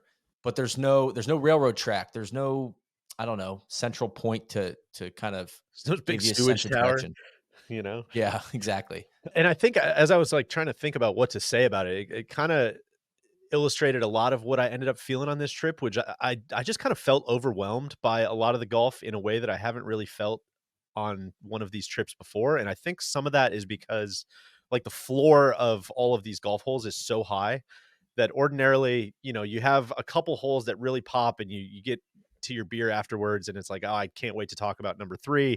At Royal Adelaide, I can't wait to talk about number 11. I can't wait to talk about all these things. And when the floor on like all 18 holes is so high, it's almost like you have this little 15-minute window to try to like process it, and then you're just on to the next one, and then the next one's also really, really great, and you're trying to process that, and then the next one's really, really great. And I really felt that on St. Andrews Beach, and I really felt it on the 2 golf courses at King Island, where I'm trying to think back on like what the whole certain hole by holes were, and I almost had a hard time in a way that I hadn't really had before. And I think some of that is just because, like, it's a kind of a cop out, but like, yeah, all 18 holes are like really freaking good, man. There's just a lot of interesting stuff to try to wrap your head around in a very short time playing it one time. And so where I'm going with all of that is, I think when you see a golf course like this from Tom Doak or Gil Hanse or Corin Crenshaw or some of these like big name modern architects, they're usually at golf courses that are really like once in a lifetime bucket list resorts,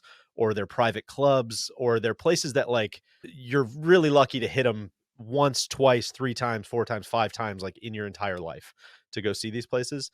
And St. Andrews Beach it's a pretty residential area. It is, I think with the conversion, $68 American to go play. And so you end up walking off this golf course, and you're like, God, I need to see that place like 10 more times to actually understand.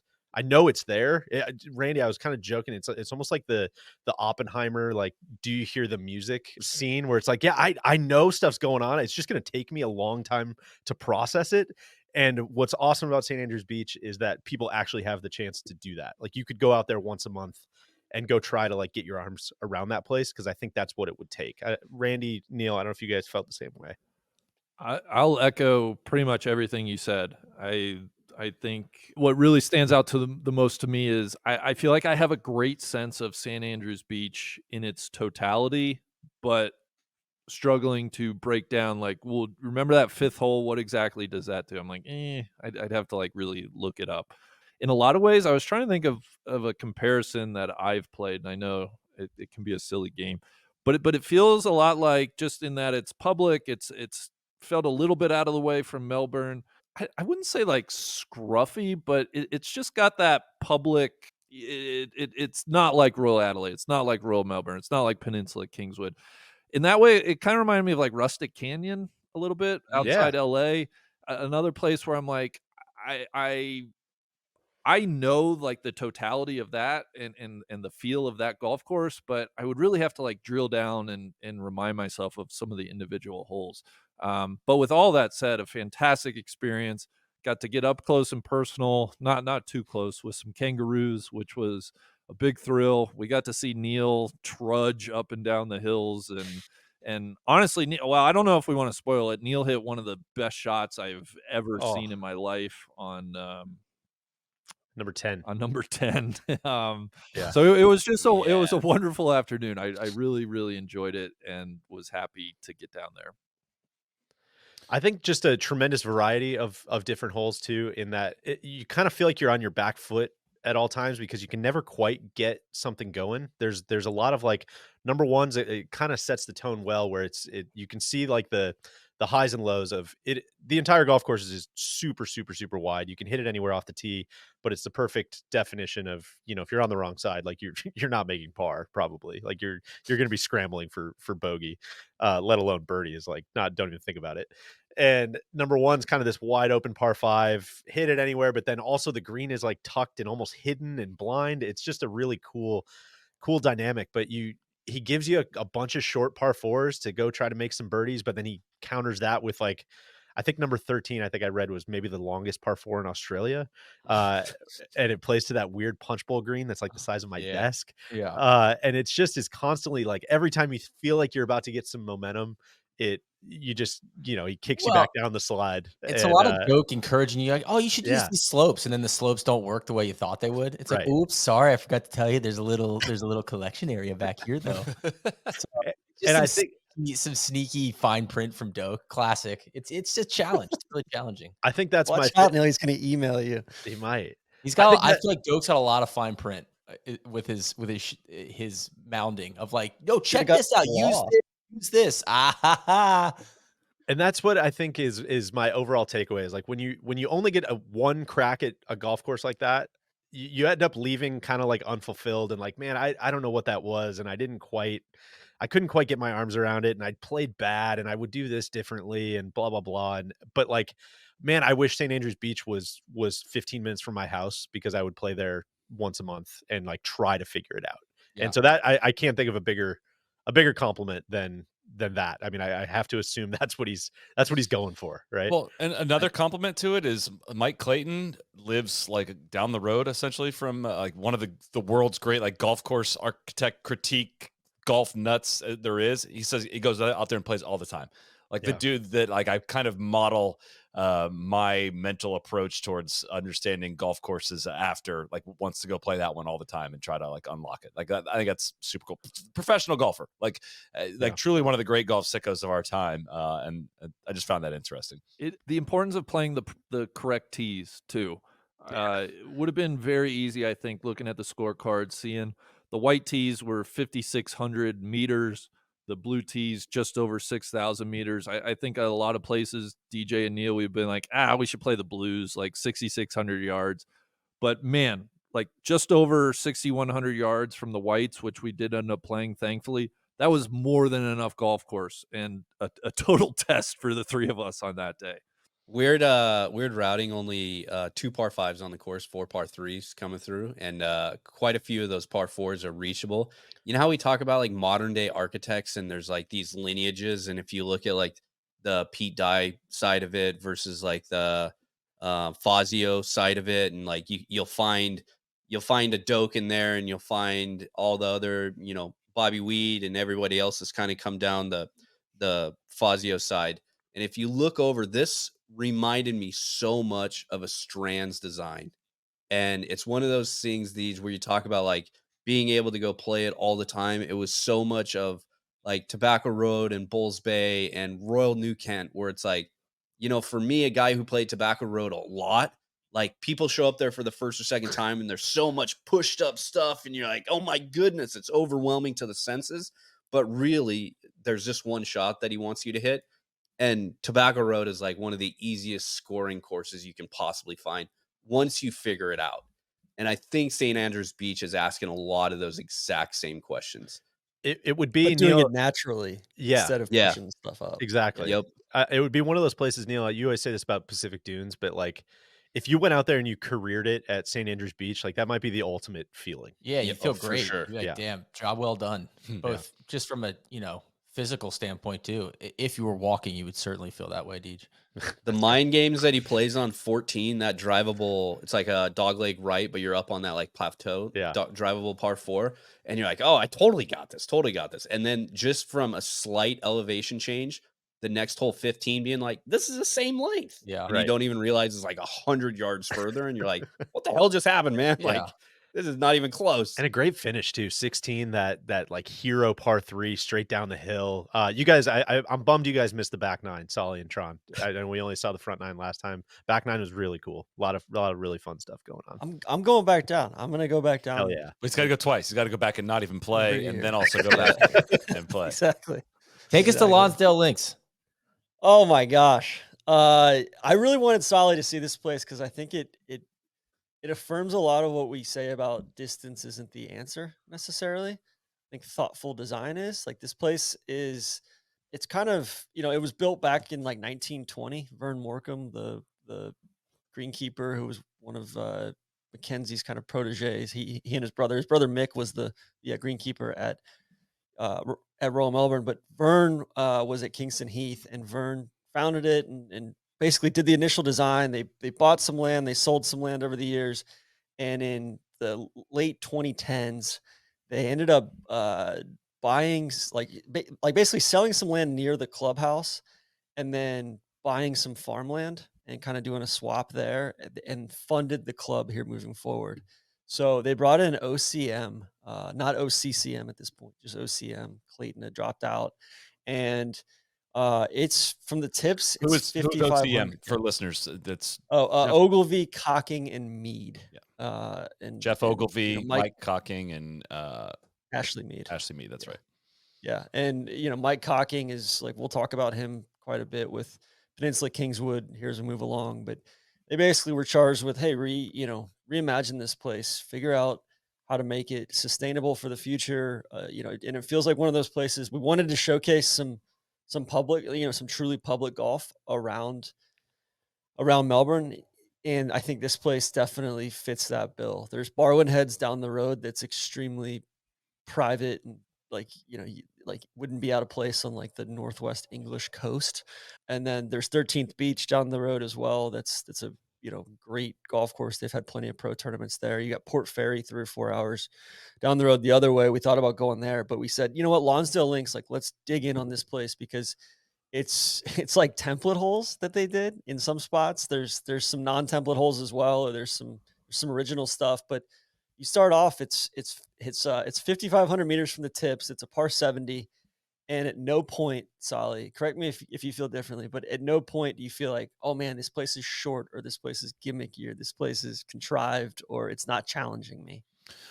It was so much fun. And literally all you do, go to the website, lonsdalelinks.com, and just like look at it. Like I look at a couple images, you're like, I guarantee your instinct's going to be like, ooh, I want to play that. Like that's actually what we did when we were like planning this trip. Was I looked at that one and I told TC, I was like, I really want to play this. He's like, I know. You didn't even have to say that. I know you're going to really like this place. Like reachable-ish, like a really good drivable 4 on the front, like a par 5 that, again, we had played downwind that I think I hit 2-iron, 9-iron into, but like then you turn right back around and play like into the 25-mile-an-hour wind, and a 350-yard hole becomes really, really difficult. I love that exchange that happens throughout the course of a round. And I mean, the templates are fantastic, and it's just, man, like, there aren't a lot of very accessible places in the world with this kind of architecture design. I mean, there's a reverse Redan thumbprint short, I think, all combined into one. At one point, there was a drivable road hole, which was incredible. There's the Alps hole, the 11th hole, the par 5, was just like one of the coolest par 5. Well, no, the Alps is the first hole. Punch Bowl's 11. Punch Bowl, par 5 with these 2 awesome mounds in the front was the 11th hole, was like the one I was like, oh, I got to go play this course with squared off greens and beerets and all these awesome contouring that there is not one single style of golfer that would not enjoy this style of play. It's good for high handicappers, good for low handicappers. TC and I we got entered into a competition day there at the club. And we got to compete, hitting cups and doing all that, which was so much fun. I really loved this day. It was a long drive down the Mornington Peninsula, took in a ferry across. We're birthing soon. We birthed, and then we went over and drove over took the car on the ferry, of course, and did the whole thing. It was just a delightful, delightful day. Yeah, Solly, there was like a couple of the par 5s are like the par 5s are super dynamic. They're angled fairways kind of off the tee where you feel like you got to cut something off, and it kind of tricks you. Depth perception's an issue all day. Neil, like number 4 is this hole that wouldn't be out of place at the creek. Yeah. That short par 4 they have at the creek there.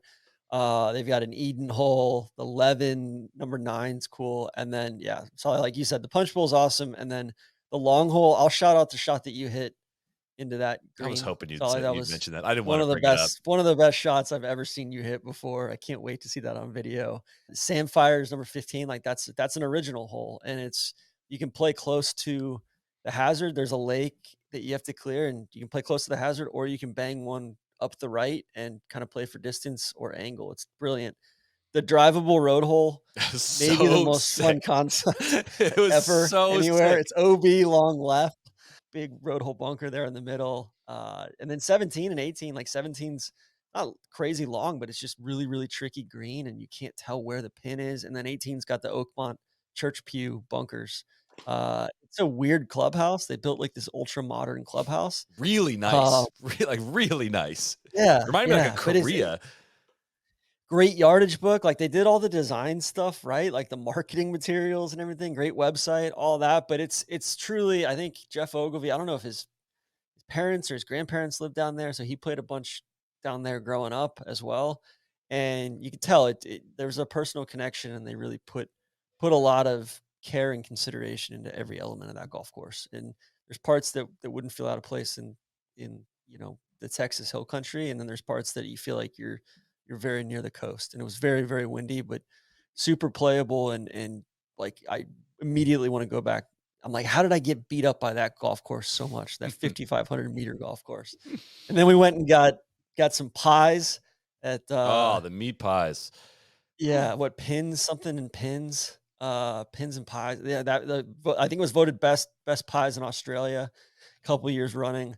We met the boys over at Portsea, we played with Will and John and a guy named Rod, and Clates met us over there for an interview, and played like 11 guys. I think we were playing an alt shot thing. Talk about a nice setting. I mean, that club was first class with the clubhouse and the views.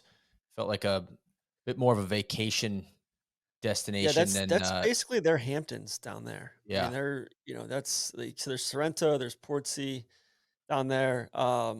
It's a really ferocious bunkering out there. There's all sorts of crazy land movement. I would love to go back and play that golf course. They had just come off of their kind of big tournament invitational as well, so it was kind of turned up to 1 million too. So great day. All right, let's take it to Peninsula Kingswood. We played the North course. There are 2 courses at Peninsula Kingswood. I believe TC had a great forward description. Cocking is the future, was his description after our round here, and I was blown away by this place. I think Mike Cocking redesigned it recently. I think from what I gathered, it's the mashup of 2 separate clubs, and one of the clubs sold basically the land and for development, and then they merged with, to create Peninsula Kingswood, and then they poured that, money from the sale of the land into redesigning, I think both golf courses, but specifically the North course. This is like, I think I just want to talk about the like amenities, like the modern, if you're trying to build a modern golf club, like country club, this is like one of the best I've ever seen. It is striking when you drive in. It is like managed like excellent, just amenities. They had lawn bowling, pool, tennis, like unbelievable driving range, and just the way that they take care of this grass and the conditioning was like some of the best I've ever seen. And most putting greens I've ever seen. I lost count of how many putting greens and chipping greens there were. Beautiful was like clubhouse. 11. And it just feels like it's perfect for like high level golf competition, to host events, to host amateur events, to just like, I don't know, groove kids to become awesome golfers. Like if you played out there as a kid and you grow up there, like it's just hard not to like probably fall in love with golf and be a good golfer. And I thought the course was like a modern, it was thoughtful. It was difficult. It felt like a championship track. And the weather was perfect. And it was our first kind of taste of like, wow, the turf down here is different. We were talking about it on the course. I think it's the best grass I've ever played on. And I want to be specific about why. It's a custom strand, TC, custom strain of golf, of grass.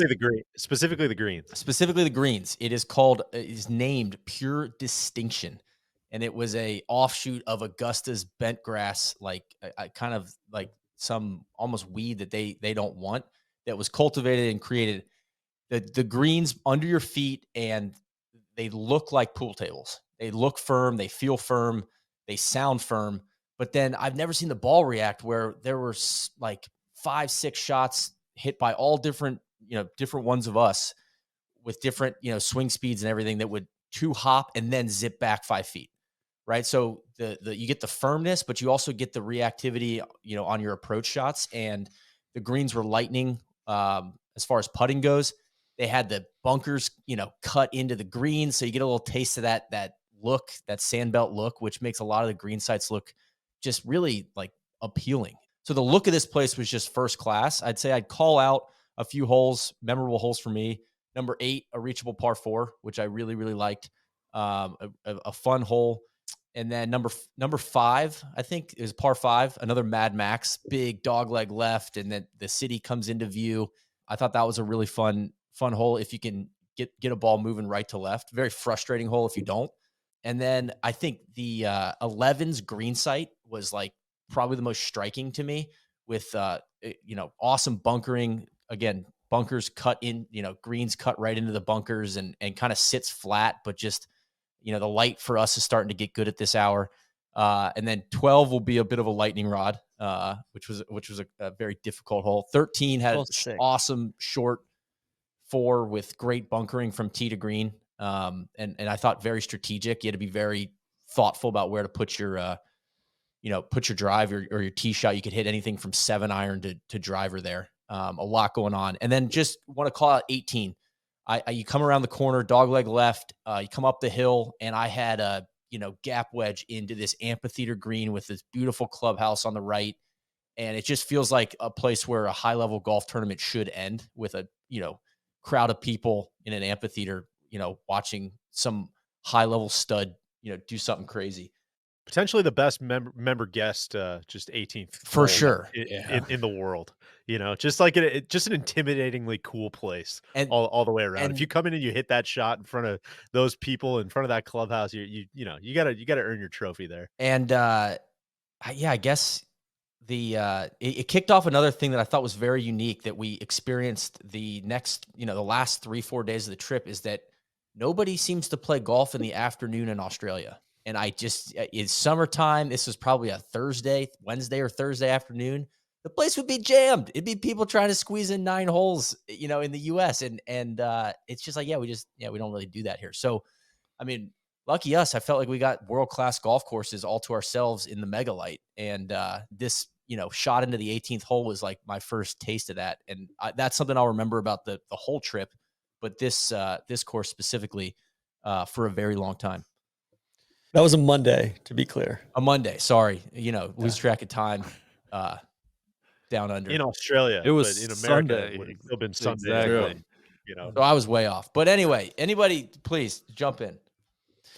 I didn't know what to expect with this place. I mean, it had been just kind of described as, it's a very modern place. A lot of the sandbelt golf that, exists there and that I've played is a lot more classic. It's old golf courses kind of fit into quaint little properties, and the features are, subtle and all this. And this is bigger, bolder, more contoured, more elevation change, bigger clubhouse, bigger everything, just more distinct coloring of everything, and just a little more a little bit more manufactured. I think I thought it would feel more manufactured than it does. I think I was a bit turned off in the first few holes, like the third and fifth holes. The par fives were not my favorite holes, just kind of tight, kind of weird holes that just didn't really fit my fancy. And so I was just a teeny bit soured on it. And then like as soon as we were done and I was like undoing the back nine and going hole by hole, I was like, whoa, this place slaps, man. Like that first hole was great. That second hole was an awesome par 3.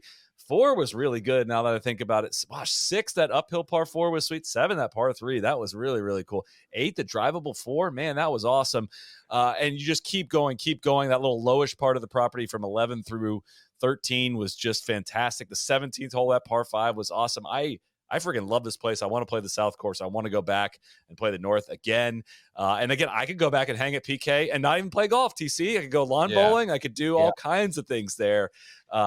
Great hang. Awesome experience. I would love to be a member of PK. I think it's a little bit complicated in that it's does it set the best example maybe for other clubs to follow? Like they had this blank check to, the conditioning is very, it's striking. I feel like everything's kind of redlining the engine. It's a little bit complicated, right? Of like every hole's kind of trying to be a 10 and it's trying to be eye candy, but I think it does have the substance there. I think Cocking pulled it off, right? And the South Course is really good too. It's a little bit more of a grower, probably not as much of a shower, but and some cool artful stuff with like a burn and all that. But played it twice now, and I think I liked it more the second time around, knowing where I was going. All the greens have so many different little wings coming off of them, and there's so like you could play it 7 days in a row, and they could set it up radically different each day.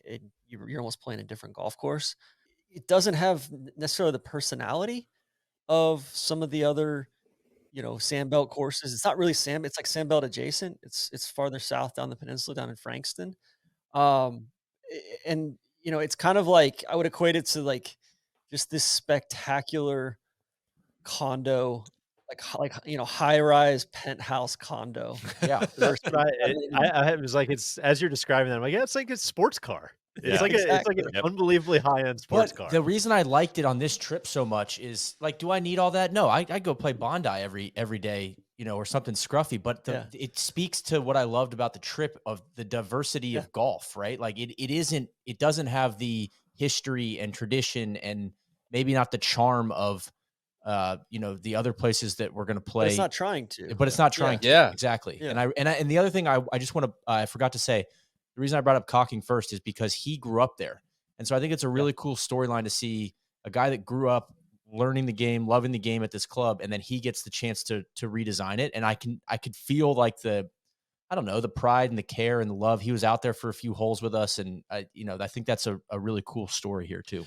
And the execution of the green complexes is what like stuck with me a lot. I likened it to like some courses in the Northeast, like in the Philadelphia area, like the old school, like rolling green, kind of really firm surfaces with huge contours, and how that plays into certain shots, and how like when you I think back to the 7th hole, this par 3, and that there's, the bunker that's built up into the green, and on the backside of that is the slope that goes away from it. So if you get really close to that bunker and hit the slope, it will bring your ball right down to the hole with your tee shot. But if you miss it into that bunker, now you are toast, and you cannot stop a ball out of that bunker going away from those slopes. So many layers to these approach shots where you ended up in these death bunkers. You're just like, dude, I should totally not be here.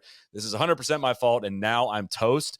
I just love the balance of that, and it felt like, I don't know how to describe it, but kind of almost felt like at times you're standing on the green and it's so firm. You're like, I'm kind of like leaning over. The slope is so big right here. I'm struggling to like anchor myself into this mound right here. And it's so like the spots you had to aim some of the putts were like 90 degrees away from the hole because of how dramatic the slopes were, but it worked, and it was not silly golf. Like all of that worked in a really, really impressive fashion.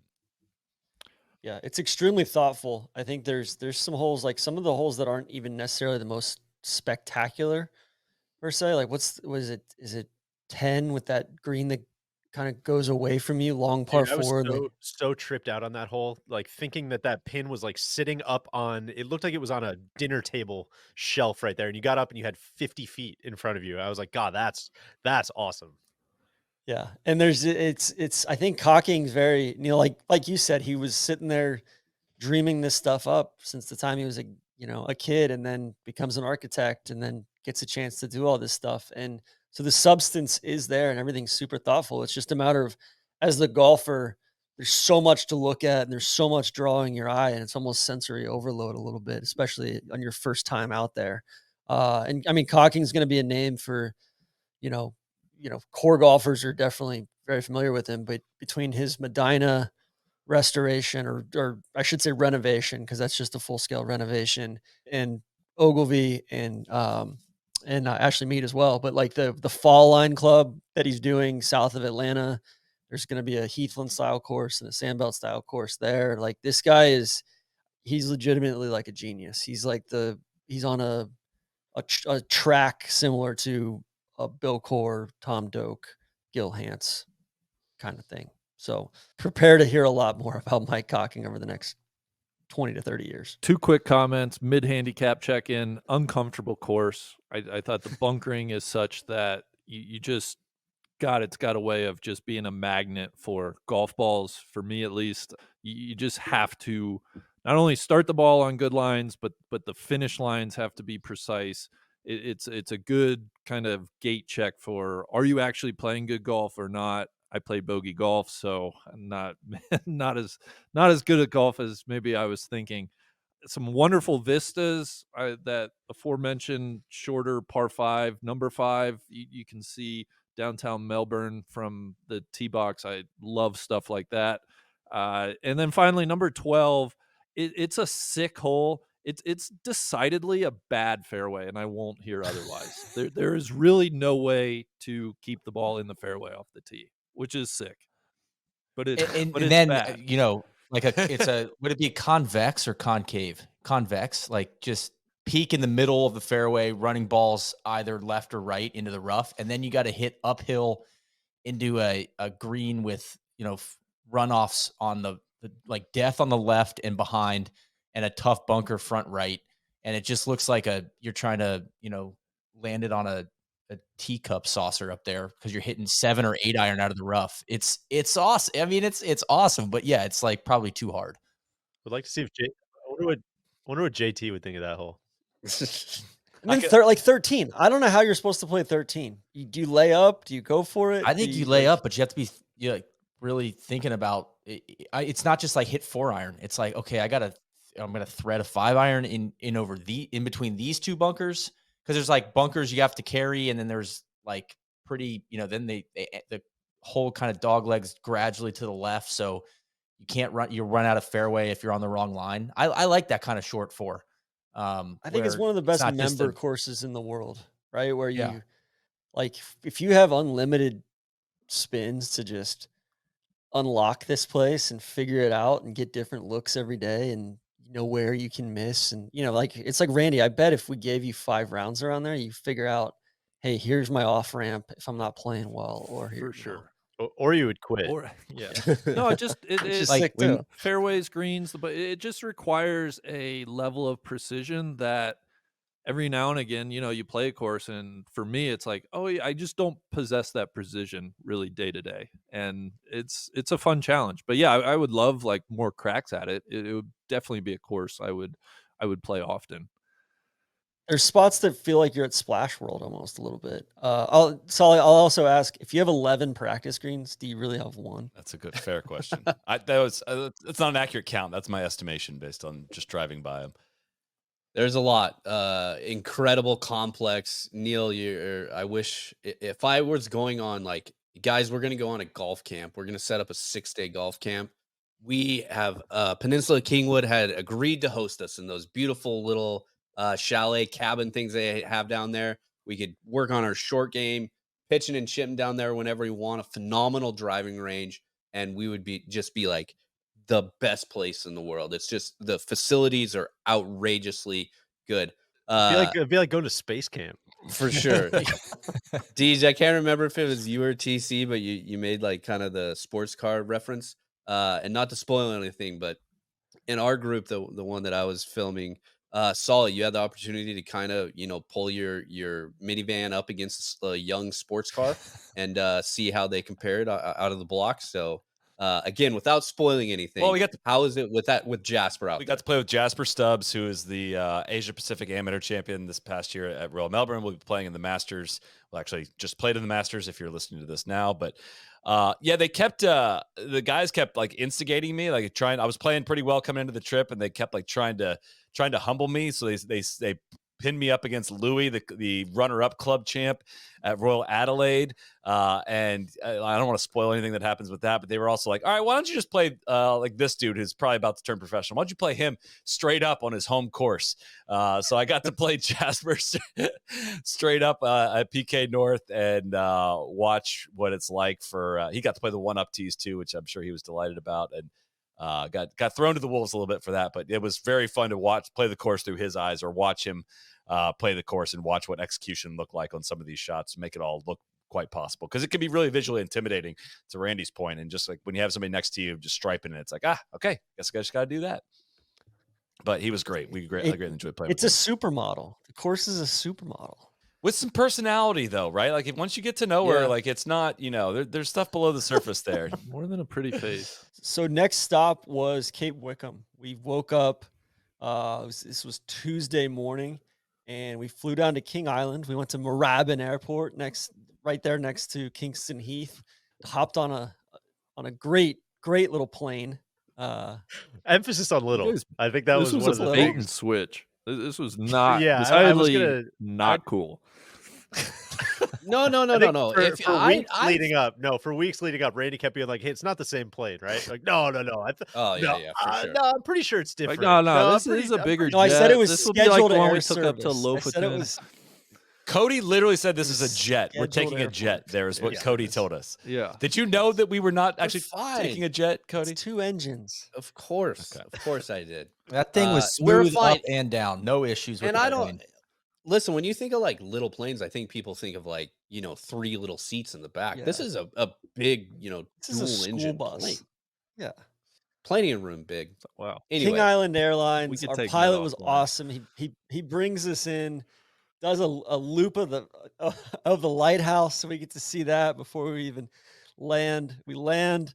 There's cows and fucking wallabies everywhere on King Island. Can I just say Mike on Caridi, the flight real quick, TC? Again, the kind of same plane we took down to Barnbougle. Man, is that flight a lot different when you're 37 now and have a wife and kid at home versus the first time around when it was just me. It was like, we're probably fine. This time around I was like, oh my God, I don't know how I feel about this. So I wasn't as stressed as Randy was, but yeah, I mean, was I thinking about it? Of course. 2 Randy did engines. great, by the Thank way. over you. the You best. rocked Thank him you. great. I was proud of Yeah. myself. And they do it what? There's 2. I know they do it a It lot. basically goes back and forth twice a day, right? So scheduled air service on King Island Airways. So we land, we get the trucks, and one of them's a stick shift, or they're both stick shifts, and we drive up to Cape Wickham, which is on the far north side of the island. No president's circle on King Island. To, pick another car. It's like, no, we got 6 cars, man. You're getting. Yeah. I don't know. So Mike Number 3 Caridi, just got back. You can have that one. Caridi, our friend, was he works for the company that owns the dairy on King Island, and kind of knows the ins and outs of the island. Not a lot. There's many more cows than there are people down on King Island. We drive all the way up to Cape Wickham. Gorgeous drive, by the way. I mean, you feel like you're in the African savannah during some parts, and you pull in. It's this temporary structure up there, and you are on the edge of the earth. You feel like this thing's melting into the ocean, which we'll get to the 18th hole. It kind of is.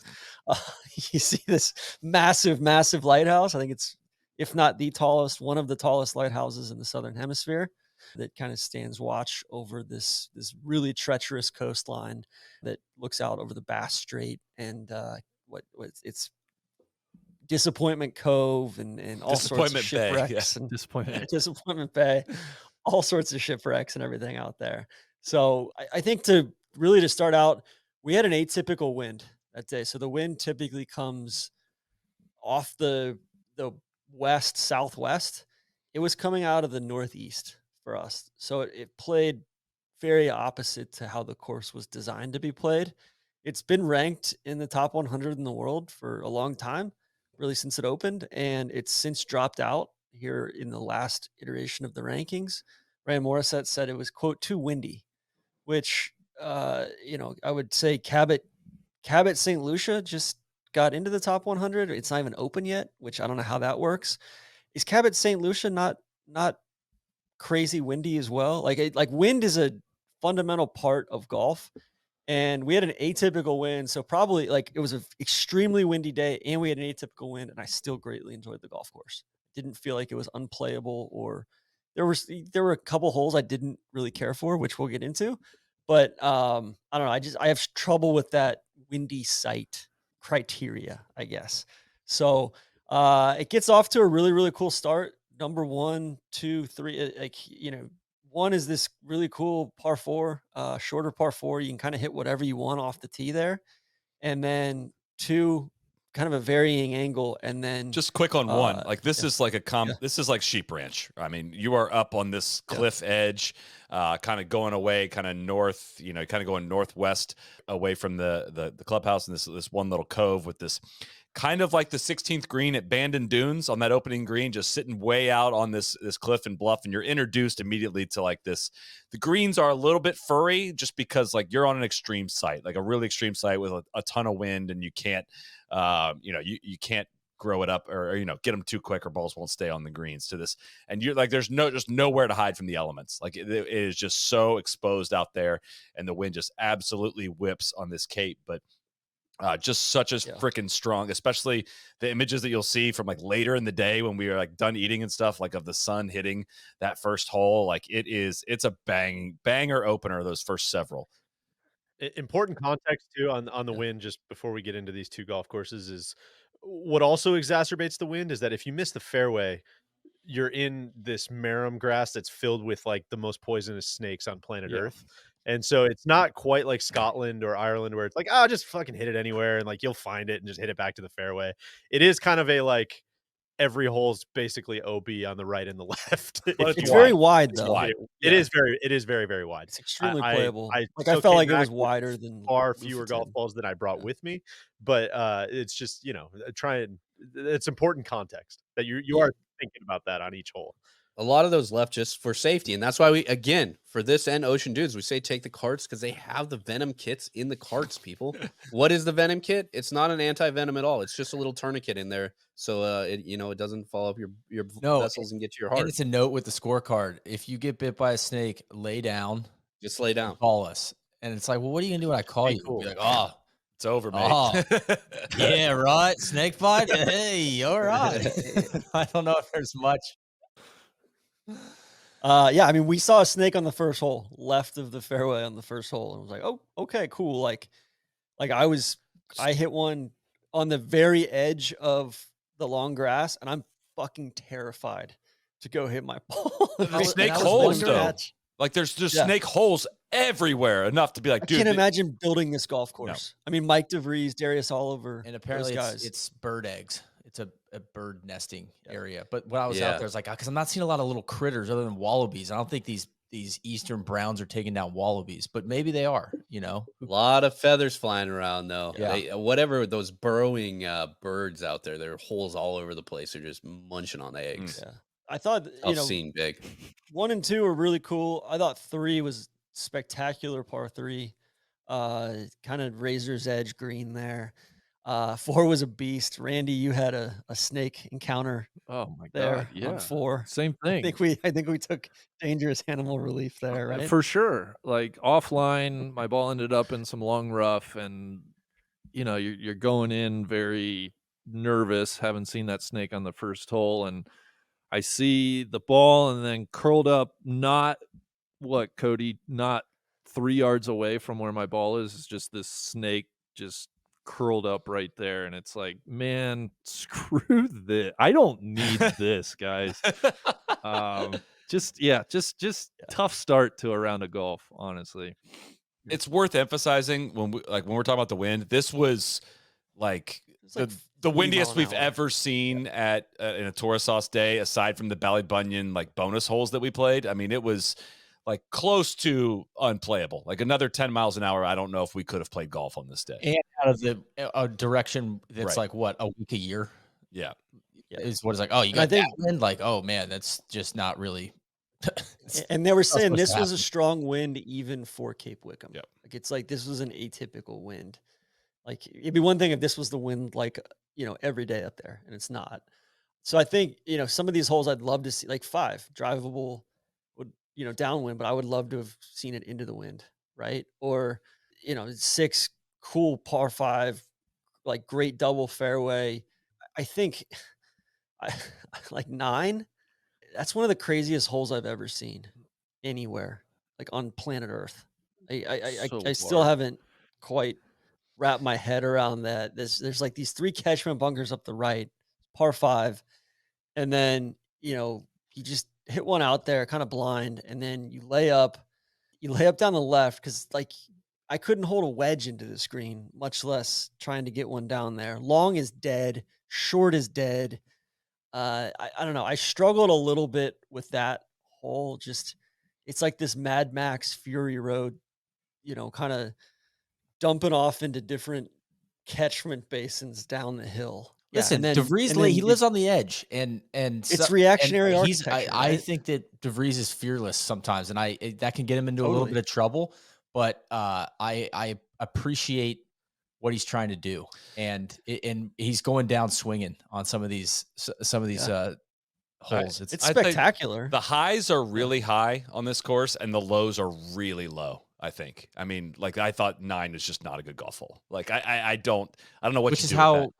I felt about 16, the par 5. The on finish. back. We'll get to the finish. Yeah. So yeah, so Flip let's the get- win though. Yeah. Flip the win on 9. No, It would be a exactly. Much completely better hole different into the story. wind. Exactly. Yeah, for sure. yeah, but Exactly. still, it's and I thought the same thing about 10 too, because 10 was short 4 downwind. Like he's reacting to some pretty provocative stuff, and I could just kind of imagine Mike being like, "Oh, like this is fucking sick, huh? Like this is awesome." Like he's kind of a jock. He's Probably like you've never seen anything like this before, have you? Which This is which cool, I huh? love You that see? attitude. It's like, yeah, know, I'm trying I to build know. something different here, guys. Sorry, it doesn't work for you. Yeah, and then great par 3 along the water, 11 there. Wait, let's pause on 12's 10. Let's pause on 10 for a second. This is Okay. one of the most memorable holes of the trip, which is I think it was about 340 yards from where we were playing it, dead downwind, down a ski slope. Neil drove it with a 150 feet down. Yeah, you truly just bunt something over the hill, and it's going to roll all the way down on near the green. front It was right sick. with a 6-iron. And Neil had 6 iron, 340 yards. I had 5 iron. We were so excited, like watch you guys play it. We look up, and I see TC has driver. I was like, No, he oh went my back to the gosh. bag. bunt He one had an down. iron, and he went back to the bag and grabbed driver. I was like, TC oh, went this must be what it's like to watch me play. I was worried it wasn't going to get all the way down there. It went like 70 yards over the green. It was that windy and that far downhill. That hole was a high. Like that was a hole that really matched the playability of it. Really matched the terrain and was so fun. Yeah, I thought like that stretch 10, 11 was a great little par 3, kind of over the cove there. 12's a cool short 4, similar hole like there is at Ocean Dunes as well. There's a really similar hole there. And then like 13 was really cool. I thought 13 like went back around, like kind of back towards the clubhouse. And then I thought 14 was reminiscent of everything that we played DeVries wise in Michigan. Like some of Fantastic those golf hole. That was long, awesome. long, broad slopes around some of the greens and those bunkers, those Mackenzie bunkers benched into the hill. Like it reminds me of something you'd see at Kingsley Club or Crystal Downs or Pilgrim's Run or Gray Walls. And, it just swings around this massive bank. The depth perception's tough to get. That was such a dynamic hole. And then I think 15, I think we would have, like, it's this par five. The fairway up by the green is canted so hard right to left that it's extremely difficult.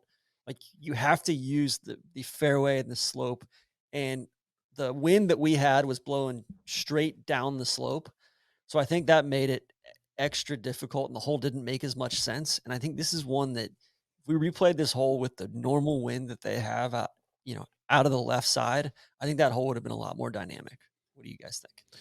I think so. I still don't love the way the fairway cants, Yeah. but I mean, I got to trust that it works a lot better because it definitely didn't work downwind. And then, flip it around, and 16 is like, it was like, same feeling I had up at Cabot Cliffs on 17 at Cabot Cliffs of like over the roller coaster hole, over the hill with the ocean on the right. Yeah. And, I don't know still don't know what club, because we watched you guys hit. I don't know what club you can hold in the fairway that doesn't leak into the rough or just into the ocean. That hole had me legitimately pissed off. Yeah. Like, I don't know if like, that hole's good I with hate- any wind. No. I hate 16 and 17 at Cabot Cliffs, and I hated this hole because I hit the exact shot with a draw up towards that bunker, like almost went in that bunker up at the top of the hill, and still rolled all the way down to the right on the fairway. And it didn't make any sense whatsoever. I thought it was like, that was one of the worst holes we played on the whole trip.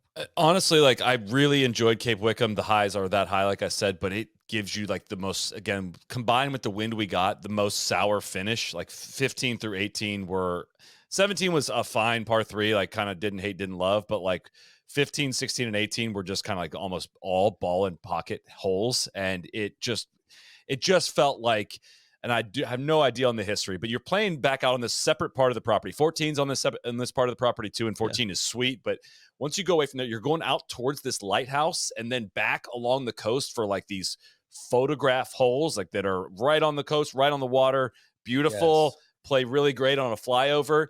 And some of the least playable golf holes I can ever remember playing. And I just wonder if, like, dude, was that the best place to like bring this golf course home? Maybe for photos and for recruitment, but to play, it stunk. Like it did. It was a bad finish. Solly, that's where I struggled too, because all the people that I'd talked to that played it were like, oh man, like that finish is electric. It's, it's so scenic. It's just spectacular. And I'm thinking kind of after we left that stretch, like 10, 11, 12, 13, I'm like, man, like, why didn't you just stay over there? Yeah. Why did we work so hard to get over to this part of the property? Like, or just build a separate golf course over there. You got plenty of land up here. I think 18 with the right wind has a chance at being a good hole. If you're playing into the wind, you're how much can you bite off? You're not worried about running out into that left rough and left bunkers. So 18 big carry though. It's probably a big carry for into the wind. To describe it, it plays along this like beach part. It's kind of like the most scenic part and the most scenic holes, but plays like low below the clubhouse, and there's like a bluff up to the left of it. And it is like you're playing almost sideways from the tee into this fairway. It's a really angled fairway, and it just becomes this like it would still be really, really hard into the wind too. Like dead downwind, there's no way to stop it from going through the fairway, and dead into the wind, it becomes like, dude, a mega forced carry. Like I mean, I'm talking like a 220 carry into the wind to the front left, like part of this fairway is a massive carry. And I really did not care for 18 and did not picture like, hey, a different wind would make this a better hole, because it just, again, it's a beautiful photograph, but just not not how I like to hit golf shots. Not fun because you can't get the ball to stop. If I said you take away, hole number 18 is no longer 18. It's actually hole number 5. Would that change your views of it as a whole? Maybe. Great question. I struggle to review this golf course because like I really liked it, and I thought the routing was super artful. Like I said, like with how they laid it out, with such an extreme piece of land and not having crazy green to tee walks. Like it was was very walkable for how crazy the piece of land was. Um, but like I just feel like I need to play this place like 5 times to have an informed opinion on it, and that's not like really feasible because it's on King Island and it's Right. like one of the most remote courses in the Yeah. world, right? Which is probably why they're like, hey, we have this coastline here. We have to maximize Yeah. them. There needs to be Yeah. golf holes down there. When Yeah. really they could shift them like 100 yards to the left further uphill and still have that same view and have like better ground that would not be as severe as it is. I'd also Yeah. say, I mean, it's a hard walk too, which I think impacts. I think it impacts. We took carts at Ocean Dunes, and everybody seemed to have a more laid back time out there. I bet there's probably some truth to that with Cape Wickham. I'm glad we walked it. I mean, but just having the wind in your ears for 4+ hours, and kind of walking a lot of times, like walking uphill into the wind, it wears you out. So I think that being the 18th hole, it's just that was a hard hole how you slice it. So Cody, I do think that's a good question. I think there's something there. It is a tough one to finish on though. It'd be a hard one to score on for sure. Kind of reminded me of 18 at Doonbeg a little bit, where it's like it's falling into the ocean a little bit. They're having erosion problems. I like the idea of finishing up next to the ocean, but I don't know if it works functionally. Yeah. It is. You're exactly right. Like it's you do want to see the course kind of in a more fit. It is a very windy site, right? Like, we got like the upper 10th percentile, probably, or 90th percentile, however you want to say it, probably wind on that day. But it is a very windy site, and yeah, that's how we saw it, right? Like, I guess we can only react to how we saw it, and you can kind of try to picture how it would work in a different wind. But it had that big of an effect on the finish, especially. Yeah, at the same time, like, I was grinning ear to ear probably through the first 14 holes, with the exception of number 9. It's so dynamic. Yeah, and I think the par threes are bangers. I thought 17 was like kind of a do or die shot, but you can leave it short and you're not bone short left. But like, number 3 is sick. Number 11's sick. Like there's some, seven's a great par 3. Like it's one of the better collections of par 3s I've played. Like I'm dying to go back and play this place. Like instead of being beat up and all that, like I want to go back and play it. And I know that wasn't the consensus. So I like that this golf course was built, and I like that. Like I like the fact that it exists. I'm worried about it in the future, both with the erosion. It seems like the ownership situation. I don't know if the Vietnamese own it, and they're not.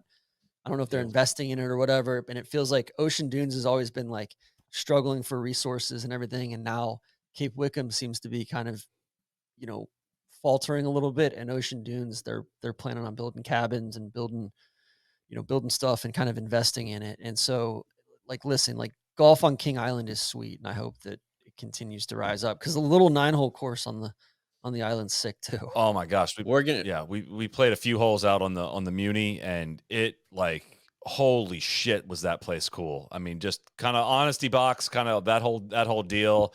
And it's 9 holes, but you could play different tee boxes to different different to the greens to get 18 holes in and whatnot. And we just kind of had a little playoff thing out there for only 3 or 4 holes. But like, holy shit, awesome land movement, incredible green sites. You crest this hill after the second hole and play this third hole down to this green. It looks like 12 abandoned, like with elevation change, like up against this the ocean, like you're on the edge of the world again. And it's one of the coolest sites for golf. I mean, I think I walked up to that 3rd tee, and I think I looked at the camera and just said, "Are you fucking kidding me? Like, is this for real? Like, is this place for real right now?" And there was nobody out there. We played like some mega cross country holes that you could make out there. There's totally blind shots, and we had so much fun with that. That place was awesome.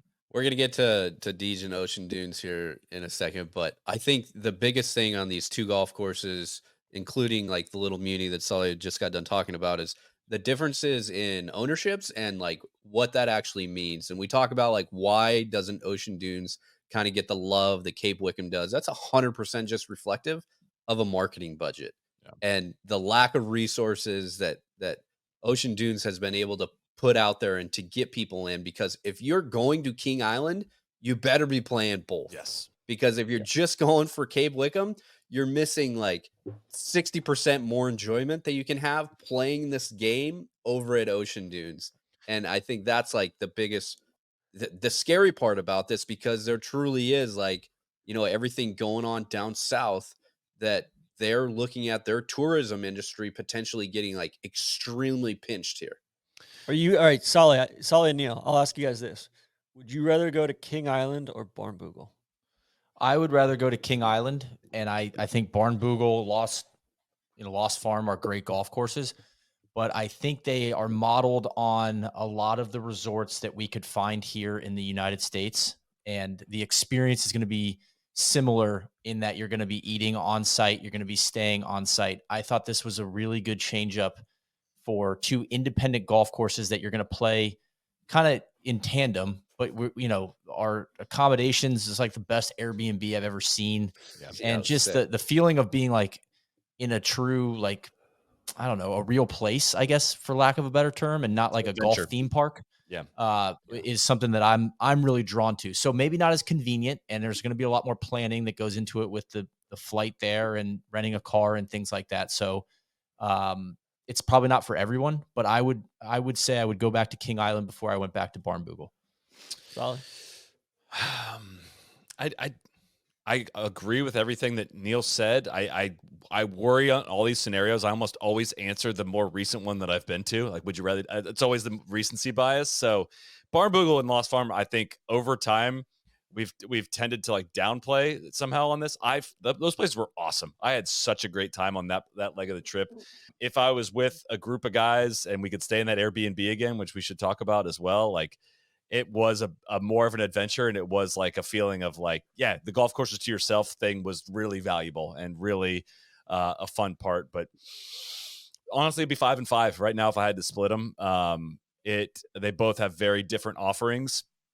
And I don't know. I really loved Lost Farm and Barnbougle. We were freaking out walking off Lost Farm. I just want to remember that part. And I'm more of the golf course kind of sicko. That weighs heavier on my experience. So like 51-49, I'd probably say Barnbougle. And we haven't seen 7 Mile Beach down there yet. So who knows what's to come. And there's going to be more courses down there. But what I felt like on King Island, it felt very much it was an adventure. But also it's like an adventure that like when you get to wherever your destination is, that you have like the friendliest like mom and dad there to be like, thank you so much for coming. And I think we'll talk about Cameron Jones, the head pro at Ocean Dunes, and like him and his whole family moving down there, and his daughters moving down and setting up a coffee truck in town, and them being like the outsiders that truly are immersing themselves into the local system and creating like this economy to make sure everything's going. Caridi and the dairy, and it's not just the dairy, it's like some of the best cheese you've ever had in Roaring your life. 40s Blue is it's all this stuff that like I think that what would suck is if we sit here 10 years from now and they're like, yeah, that Ocean Dunes closed down. You're like, what? How did that happen? Yeah, I would say out of DJ, I was asking the guys like how they would split up.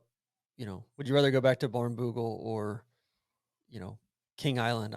I'm firmly King Island. I think it's everything I want out of a golf trip, like adventure and feeling like you're on the edge of the earth. We stayed at this place called the Bass Lodge, and it was just, I remember when I saw that, I was like, oh yeah, we're staying there because a lot of people stay at the pub in town in Curry.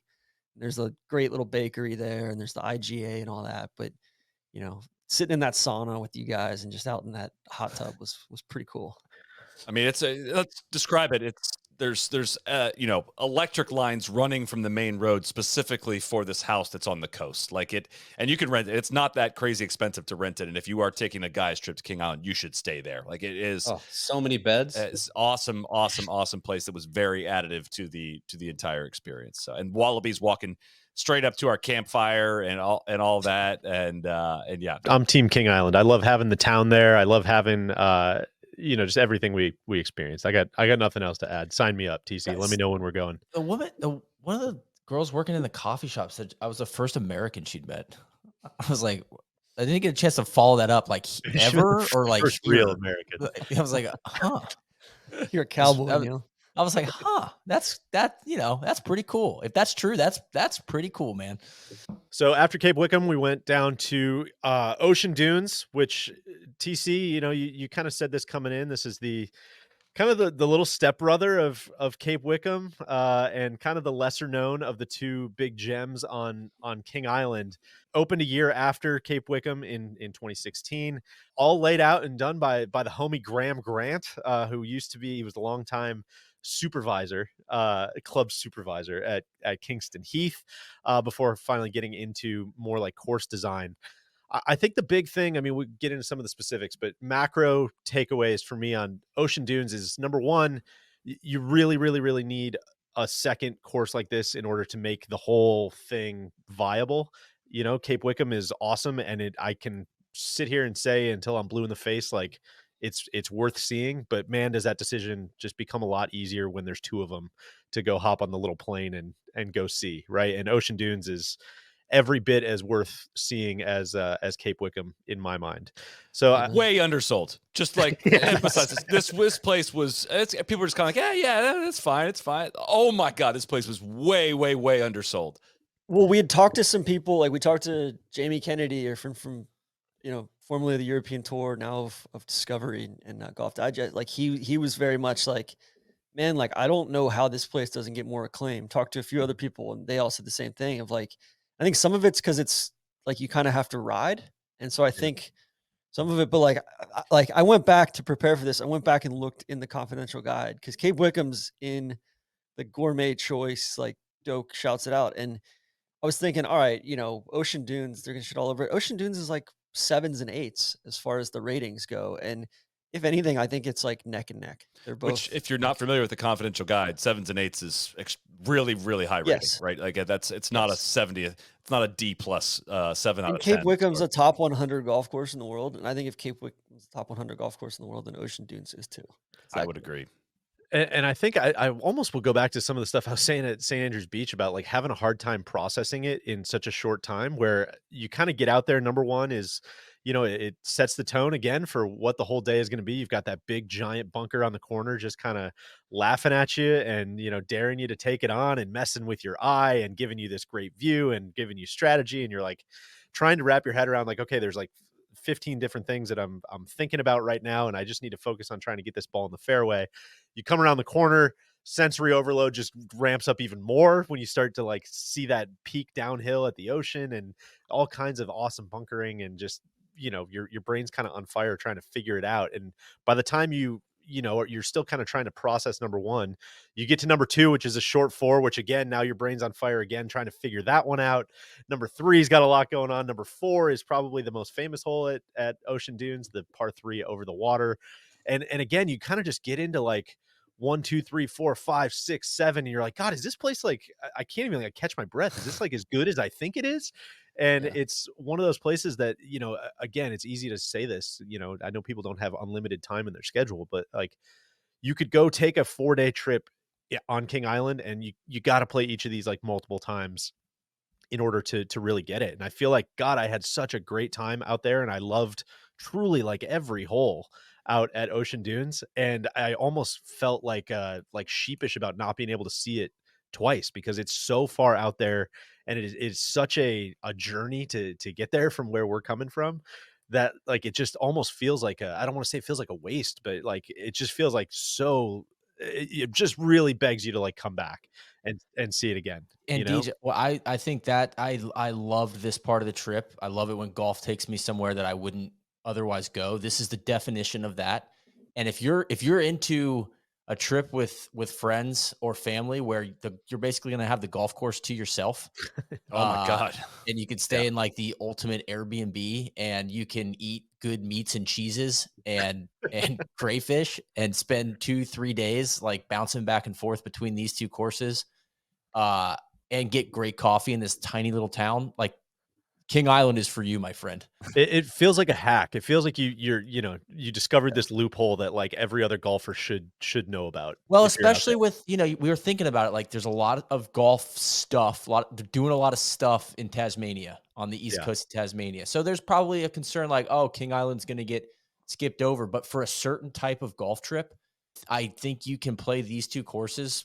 You could play them for a week, and I don't think you'd get sick of it. And I just think the experience of having a place to yourself is so unique in like today's golf landscape, like top golf courses in the world, that it's going to be you and maybe 2 or 3 other groups out there. It's awesome, man. And the hospitality at both courses was fantastic. So And this is big bright lights. You mentioned it, but like ride a golf cart on this course. Like don't be a hero. I think that's where some of the reviews came from of like it's a horrible walk, long distances between holes. Like it's a dramatic piece of land that I truly think this course is meant to be played via golf cart, which again, very stark difference to like the closing courses we're going to talk about here in Melbourne and whatnot. Like this is a different variety to say like ride. And I think that's a part of the reason why we came off this golf course just beaming.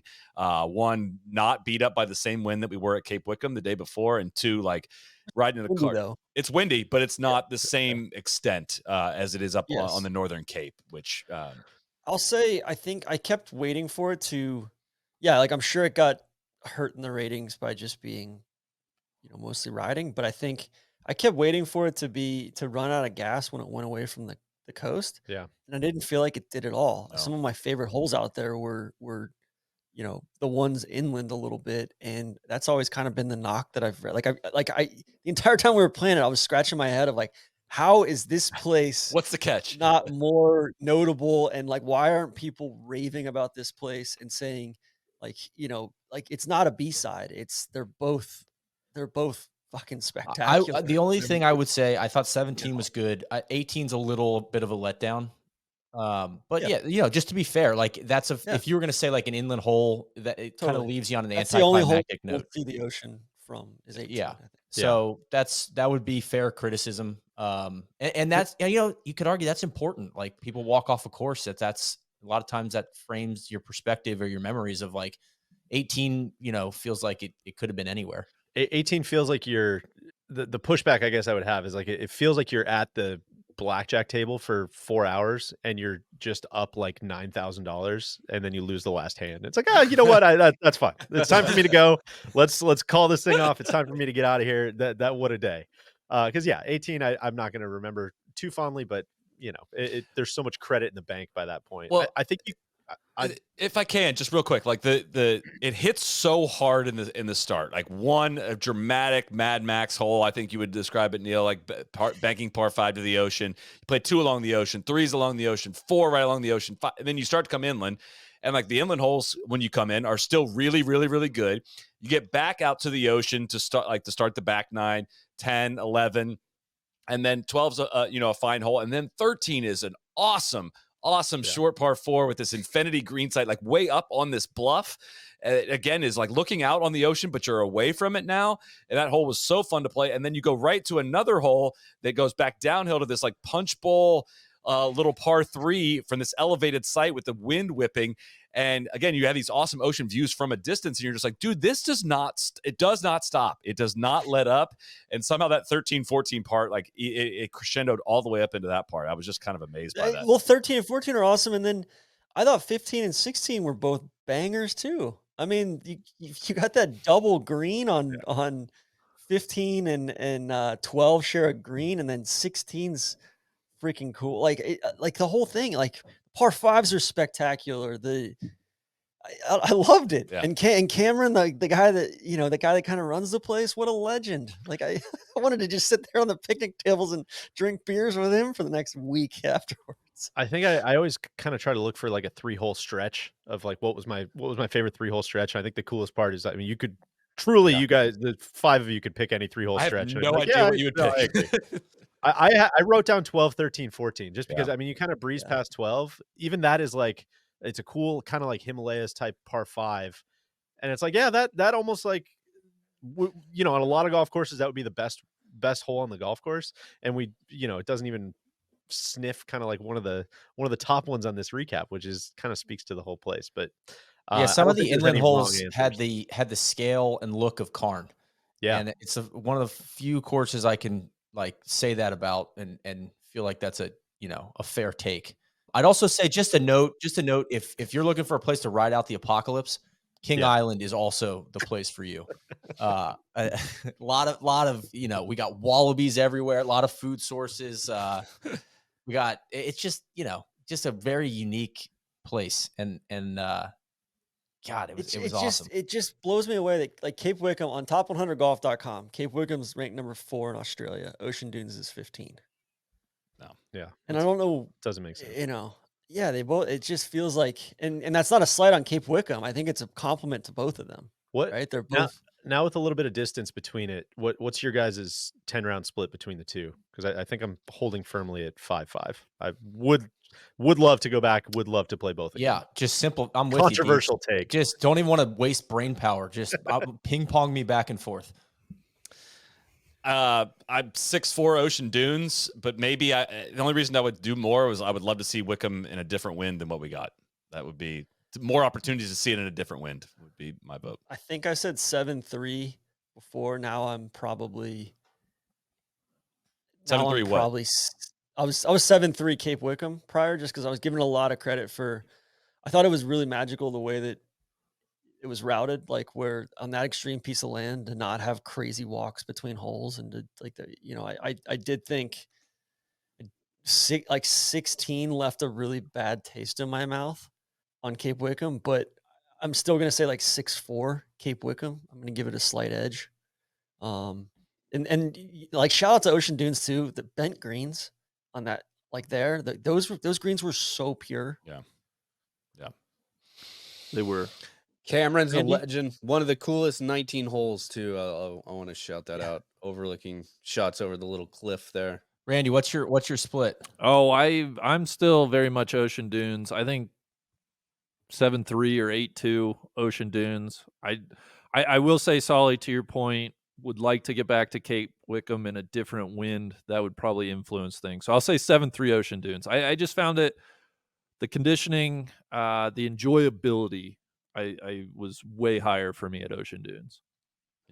Yeah, I thought that stretch even from like the par threes were dynamic, even the inland ones. 8 as a par 3, 9 was a great par 5, 10 was super cool par 3 over the water again, and then 11 was just this spectacular short 4 that is begging you to go at the green, and the smart play is just lay one up, up the right and kind of work your way up towards it. It was so dynamic, and yeah, I don't think I've ever seen 2 holes like 13 and 14, much less back to back. They were. All right, so after Ocean Dunes and our wonderful stay at the aforementioned Airbnb on King Island, it was time to return back to the mainland. Another harrowing flight across the the choppy waters in our small plane. No, it was a smooth flight back to Melbourne, and I would say the 2 courses, one facility that I was most looking forward to on this trip, that being Royal Melbourne. First look at it for me, and our first day, and I'm glad our first day was on the East Course. And so just to set up the East Course briefly, it is the sister course to the West Course. I believe 7, Solly, check me, 7 of its holes are used in the composite for the President's Cup and the other big events held at Royal Melbourne. Is that correct? 6 holes. You're very, 6 very holes. close. Okay, so 6 holes. The East Course is kind of spread. It's interesting. It touches 3 different paddocks, and I'm not sure if we've talked about how much Australians love to use the word paddock, just meaning kind of different areas. Anyway, you can get caught up here. It's technically 4 paddocks, Randy. Just to technically 4. I've learned this. Yeah, the main paddock, then you have the middle paddock, the outer paddock, and the back paddock. So yes, Andrew Kirby's gonna come at him. Curb, we didn't see you at Melbourne. I was really disappointed. I thought we might run into you. But anyway, the East was designed by Alex Russell. Of course, he was one of Dr. Mackenzie's top deputies in Australia, did a lot of the building of the West Course, and then built the East Course. This was 1932. Yeah, a few things. Wonderful golf course, as expected, right? Not breaking any news. The conditioning, the firmness, the strategy required to plot yourself around the East Course is superb. As it compares to the West Course, I found it interesting that the East Course, the bunkering isn't quite as deep. It's not quite as dramatic as some of the bunkering on the West Course. I think the fairways are a little bit more pinched. It's just a bit tighter. My feeling was playing the East Course, it's much more of a, especially for approach shots, it's much more of a through the air golf course. The bunkers do a really good job of protecting green sites. And in a lot of instances, there's not room to really roll a ball up onto the green necessarily, which I thought on the West course, we'll get into, that there's much more of that opportunity present. So in a lot of ways, it kind of reminded me, this is going to be weird, but bear with me. Like it felt a little bit like Pinehurst number 3 if it was just stretched out to 6,700 yards, in that very difficult undulating green complexes, very difficult bunkering, very much a second shot golf course. I think it was interesting, the Sherpas we were playing with. I think the East course plays more difficult. I think it's probably 2 to 3 shots more difficult than the West course, and that bared out in the way I played them. As far as individual holes, I mean, gosh, you could talk about all 18 for different reasons. I thought the 10, 11, 12 hole stretch, that 3-hole stretch there, was one that I wanted to call attention to. Number 10 being par 5. 11 is the one that just kind of blew my mind. I would love to try to play that hole a few more times. It's a short par 4. The day we played it, the pin was like really front of the green, and it's just one of the more difficult holes for kind of being like nothing off the tee, right? It's this generous, hey, hit it left down the fairway kind of anywhere you want. But man, good luck on your approach shot. And I thought, especially to that front pin, just the precision that was required. It's the Joe Pesci hole. It's like you walk into you don't know you're dead yet until you've already walked, like you've already teed off, and like you walk in and then you're like, oh my God, I'm dead here. Like the tarps are laid out, like I'm dead. That's exactly right. Just a very, very difficult, but like short, and not really tricked up, but just like that wasn't even a short joke either, by the way. That was just well, I'd say overall though, in juxtaposing East and West, is the green. I felt the greens were a lot more difficult just from a approach standpoint on the East. I felt like a lot of, man, if I had a 25-footer, I was like, I did pretty well here. I didn't see a lot of spots to land the ball. And then right off the bat on West, it feels like the greens are bigger. You almost have a better view of them. You got like, oh, okay, there's a lot of stuff I can do here. So just like kind of smaller and more precise, smaller greens, more precise approaches. It made me a lot more stressful on the East course. Which is such a weird thing, right? Because you feel like you have all these famous places that have 2 world-class golf courses, and there's always one that is like, the championship golf course, and there's always one that's kind of like, oh, that's like the kind of quirky fun the members course. And I think I didn't play RM East last time we were there, Neil. We were getting that now famous haircut, and so I think in my head I always was like, oh, it's it's probably like one of these others. Like I think of like Detroit Golf Club when we were there, and going out for the kind of afternoon knock, like, oh, that's probably what the East course is like, because the West is so famous, and that very much was not the case, which is awesome. Yeah, the other 2 holes, I thought both par 3s on the back were really good. 13, just kind of a short little wedge par 3 to a very pretty green site with bunkering, and then 16 a little bit longer. But I was reading on the Royal Melbourne website, Ben Crenshaw called the par 3 16th like one of the prettiest par 3s he'd ever seen. Everything you think about with Sandbelt, I know this is an Alex Russell, but it still feels very Mackenzie. Obviously, heavy influence on Russell and what he was doing here. So wanted to call those way out. That bunker cuts into the green on 16 is one of the coolest things I've seen in all of golf. Like it's that one, and what is it, 5 on West? You just close your eyes. You're like, that's what a par 3 looks like in the dictionary. It's like par 3. It looks like this. They're just, it is like just classic. I bet, Crenshaw probably didn't even have the drone out there when he said that, Randy. Wait do you see this thing from above? Exactly. It's crazy. The only other thing I wanted to shout out about the East course, and I think this is very cool and just speaks to, I think, the difference in golf in Australia as compared to the United States. The East and the West, they sit in these paddocks that are just surrounded by neighborhoods, and it's, they're nice neighborhoods, but it's not, it wouldn't be like the ritz and glitz of like Beverly Hills in Los Angeles or something. They're just regular neighborhoods. Well, the East Course has, and I wish I would have written down the specific holes. It's in our video, but they have this little neighborhood loop, and they have their own little scorecard. I want to say it's 6 holes, maybe. It's starting around like number 7, so let's just call it 7 to 13 or something.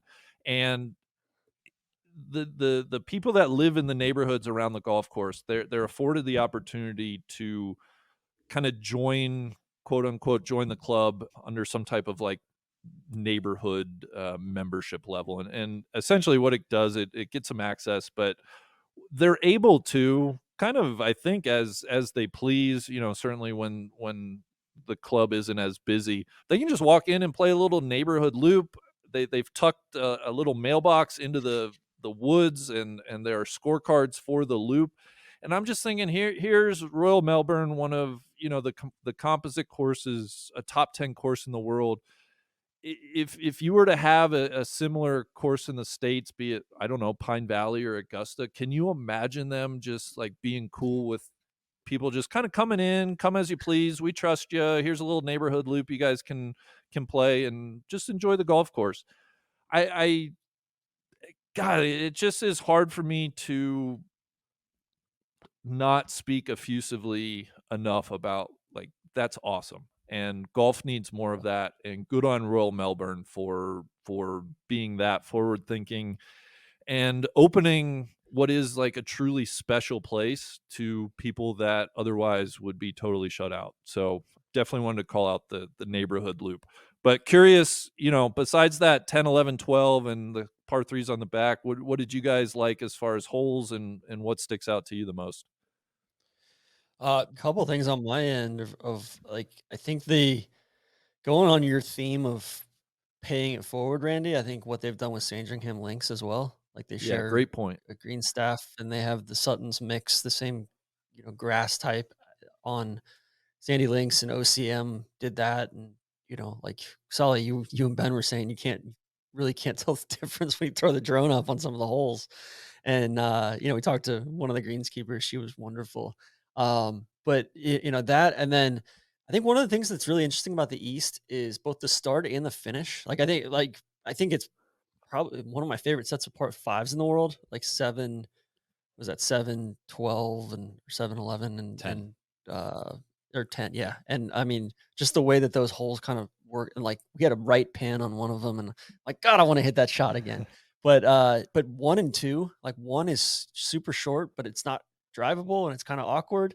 And then 2 is just like, cool, this is a big boy golf hole. Like this is, this is on the composite. This is, you got to truly, strap in here and really hit a big one. And then the finishing stretch is just bangers, right? Like Randy, you said it. I mean, 13 is all world par 3, like similar to 16. Like when I think of Sandbelt, I think of a hole like that. And then I think 15 is like this really awkward little par 4. And then, you get 17s of just an exceptional par 5. The cross bunkering's epic. And then 18 is one of like the coolest finishing greens. It's majestic. It's grand. I mean, you can't tell like where the pin is. It's like the way that it's obscured from the fairway, just with the little rumps and ridges and rolls, is one of the most artistic things you'll see anywhere. So I love it. I played the East 6 years ago, Randy, and I I realized I didn't remember a ton about it, just because we played on a 100-degree day back to back from off the West, and I think I blacked out there for a little bit there on the back nine. But I shot 1 million on this course on this day for a variety of reasons, and I freaking loved it. I thought it was so cool. It was so intimate. People, if you haven't been there, you might be a little more familiar with like the first 3 holes and the last 3 holes, which are featured in the composite routing. Those are the parts that are on the main paddock, and the holes that they do feel different than the rest of the course, just because that paddock is, a totally kind of separate, I don't know, philosophy and design feel to it than the others do. But I kind of was expecting it just to lose steam when you leave the main paddock, and maybe it did for the first time I was there, but the second time around, it absolutely did not. It was just awesome. I loved so much of the detail of how the bunkers cut in and how the strategy worked on some of the tees, and definitely not just bomb it, figure it out the rest from there. It was a shot maker's golf course. It felt like a course that was so up TC's alley in terms of just how you would pick it apart. And I don't know, I left it with a huge smile on my face. Solid, to your point, I think when you move over to the other paddocks, the character doesn't change, but the scale does. Yes. Right? Things are at different scale a little bit, and it kind of messes with your eye a little bit, but there's just as much interest, and there's just as much. I don't know. Like I'm struggling to. If I had 10 rounds between the East and the West, like maybe it's 6-4 West, but like they're just. I love the East because the par threes and the par fives, and there's just so much variety. Yeah. Yeah, I can't imagine you ever showing up there disappointed on whichever golf course Right. you're getting to Right. play. I would just I mean, obviously echo everything you guys are saying, but 18, I think honestly 1 and 18 are the ones that, like you said, Randy, you could talk about every single hole in the golf course in great detail, but when I really think back on it, that shot into 1 is so uncomfortable and weird and unique, and just kind of puts you on your back foot and really makes you step up and hit a proper shot from the right angle. And then 18 is just, that's what it feels like. I think that's one of those things. It's like, I don't know, that feels like the closest I'm ever going to get to playing like major championship golf. Like that is like, dude, that's it. That's the scale. That's the feeling. That's the clubhouse. That's the turf. That's the strategy. That's all of it, man. Without It's suffocating rough. That's the key there, right? Yeah. It is like the 18th hole on the East course is about as wide as you can get. If you've never seen it, it looks a lot like 18 at LACC. If you remember, like if you want to see a hole that didn't play like the way it should in terms of the challenge involved, like the way the bunkers cut into the 18th green on the East course and the way the wind blows and how they maintain that golf course. It's like the firmest golf course in the world. It's like one of the greatest conditioned courses you could ever imagine playing. But the way the bunkers cut in, the way the wind blows, and how firm, the combination of those three things is what makes, I don't know if it's East or West or composite, but it makes Royal Melbourne like the greatest test of skill I think I've ever seen anywhere on the planet, because it becomes like the scale of what a good shot is just so different. And I watched this at the Asia Pacific Amateur. I feel so intimately connected to these golf courses now, watching top players try to unlock them and see like they're little pins of some of the best amateurs in the world can't get at because of these layers of the bunker cut ins, the firmness, and the wind. Like you have to have, when the wind was off the right and the pin on the right on the 18th hole in the East and the bunker that cuts in, you have to have a left to right shot that holds up just to hit it 30 feet left of the hole. Otherwise it lands and it's going to be moving the wrong way, and it's going to be 50, 60, 80 feet away from the hole. And so like the test of like what a good shot is totally different.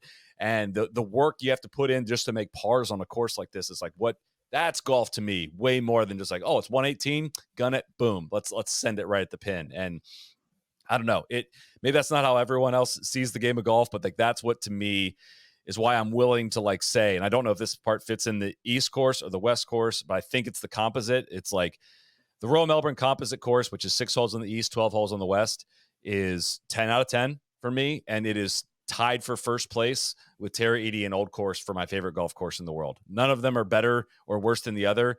They're each in their own category that I'm only willing to put 3 courses in, and it's the Royal Melbourne composite main paddock golf course. I think the coolest thing about the paddocks too is you feel like you're on a journey. You feel like you're on a cool walk. And like Randy, I'm sure that resonated with you. Of like, you just, all right, you're crossing a road and this fence the opens up gates. and you're going into this new world. The electronic gates, It's- and you gotta wait for the signal to cross the road. It definitely is. You very much feel, TC, to your point, you're like leaving one specific area and going to a new specific area, and that's I'm trying to think of other courses where you could say like truly you have that feeling of just like, man, I wonder what's behind this literal door. Like let's like actually open up a door. Like I have no idea what's gonna be back there. That's pretty it's hard to super find. cool too. I think the way that like 1 on East and 8 on West run parallel to one another, and there's kind of this center bunker there, and they're pretty different holes, but there's I think there's something really interesting there about, and it's a nice analogy for the club as well, of like the the interoperability of the two courses and the two holes, and it's coming at different parts in but like these are two great holes right next to each other, but you can't really separate the two either. They're like intertwined and they're interjoined, and they both add to the context of the other without detracting anything. Yeah. And I know this part gets confusing, but there's 21 holes on the main paddock at Royal Melbourne. There's 14 holes from the west course, and there's 7 holes from the east course. And then typically for the composite routing, they will take 12 of the 14 main holes on the west course. They'll throw out 8 and 9, and then they will take 1, 2, and 3 from the east course, and either 4 or 16 as a par 3 that are kind of both right next to each other. We saw 16 at the most recent President's Cup that played as the 14th hole. Again, it gets very confusing. Then it finishes with 17 and 18 on the east course, and that's like the best selection of holes. Like 9 is a really great hole on the west course that they don't even play, which is kind of crazy. And then they don't. You cross over on the west course after the 12th hole, play 13, 14, 15, 16 on the other side of the road, come back for 17, 18. But for competitions, anything you would have ever seen on TV for Royal Melbourne, everything is maintained in that main paddock for obvious reasons of not having fans and golfers crossing roads and things like that. So I finally got it down. It took me so long to get this composite down because they also used a different routing for the Asia Pacific Amateur. Well, that's something worth calling out almost like specifically, right? Is that the composite changes all the Yeah. time. Like I think, again, that's one of the fallacies I think I had in my head was like, oh, the composite is always going to be this one, this one, this one, this one. We'll add them up together.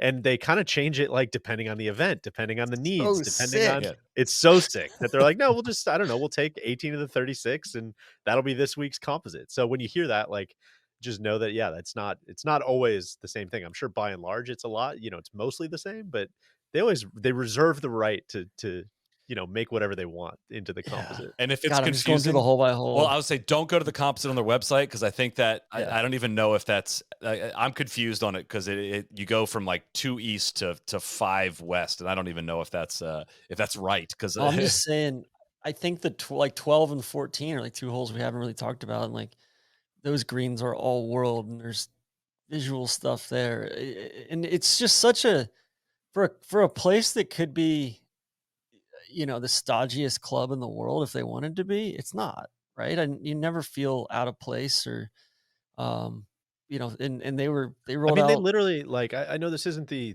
case for everybody, but they kind of just gave us the keys and we're like, yeah, you guys just lock up behind you. Totally. Like, and some of that's just like putting credit in the bank, I guess, last time we were there and being there with Malika and having the trust. But like, yeah, again, imagine if Augusta National was just like, yeah, I don't know, you guys are gonna keep playing a couple more holes. Yeah, just I don't know, just park the carts, kind of slip the keys under the door. We're all gonna head out. It's like mind blowing. Exactly. Like they're good. They're good stewards of the game. Like the membership is just it's about golf, right? And I think that often gets lost at some of the best clubs or some of the most exclusive clubs here in the States. And no, the tie that binds is golf. Well, it's written And in that's their bylaws that they need to host elite amateur golf events, right? And that's like why you saw the Asia Pacific Amateur go there in October, and it's out of this world, man. And we got to play the East Course first, and play the West Course the next day. It kind of got rained on a little bit on the East Course, but when we got to West, it was peak. Like that was peak wet. That was perfect weather, like perfect evening on that course, almost to ourselves. And that was like one of the most fun rounds of golf I've ever played. Truly. I mean, it'd be tough to beat that round in 2024 at all anywhere else. It's just my favorite, man. It's just the best. I could do every single hole. I swear I could, and I'm not going to, but like the stretch from 2 to 6, and I don't even know where to cut it off really. Cause you could do 7, 8, 9, 10, 11, 12 in that stretch too, if you really wanted to, but 2 is this awesome par 5. And one of my favorite features of the West End, the composite, is it is a wide golf course, wide and firm, yet almost I'm struggling to think of even one hole that's like hit driver, pound it, and go find it. Like all of them are, hey, you can hit driver, and here's the line you have to hit it on. And if you hit it too far, you're going to go through. And if you don't, if you go too far left, you're going to have rough cutting in here. Everything's about these angles off the tee. Going to that second hole, if you remember from the video where Ben and I played the match on the second hole, he hit driver too far, like moving a little left on the second hole, and it ran all the way through and into the gunk. Like, you have to shape it the right way. It is the proper way to test in this modern era of how you hold up against technology. And it just becomes this puzzle you have to keep unlocking the angles into and what risk you want to take on the approach shots.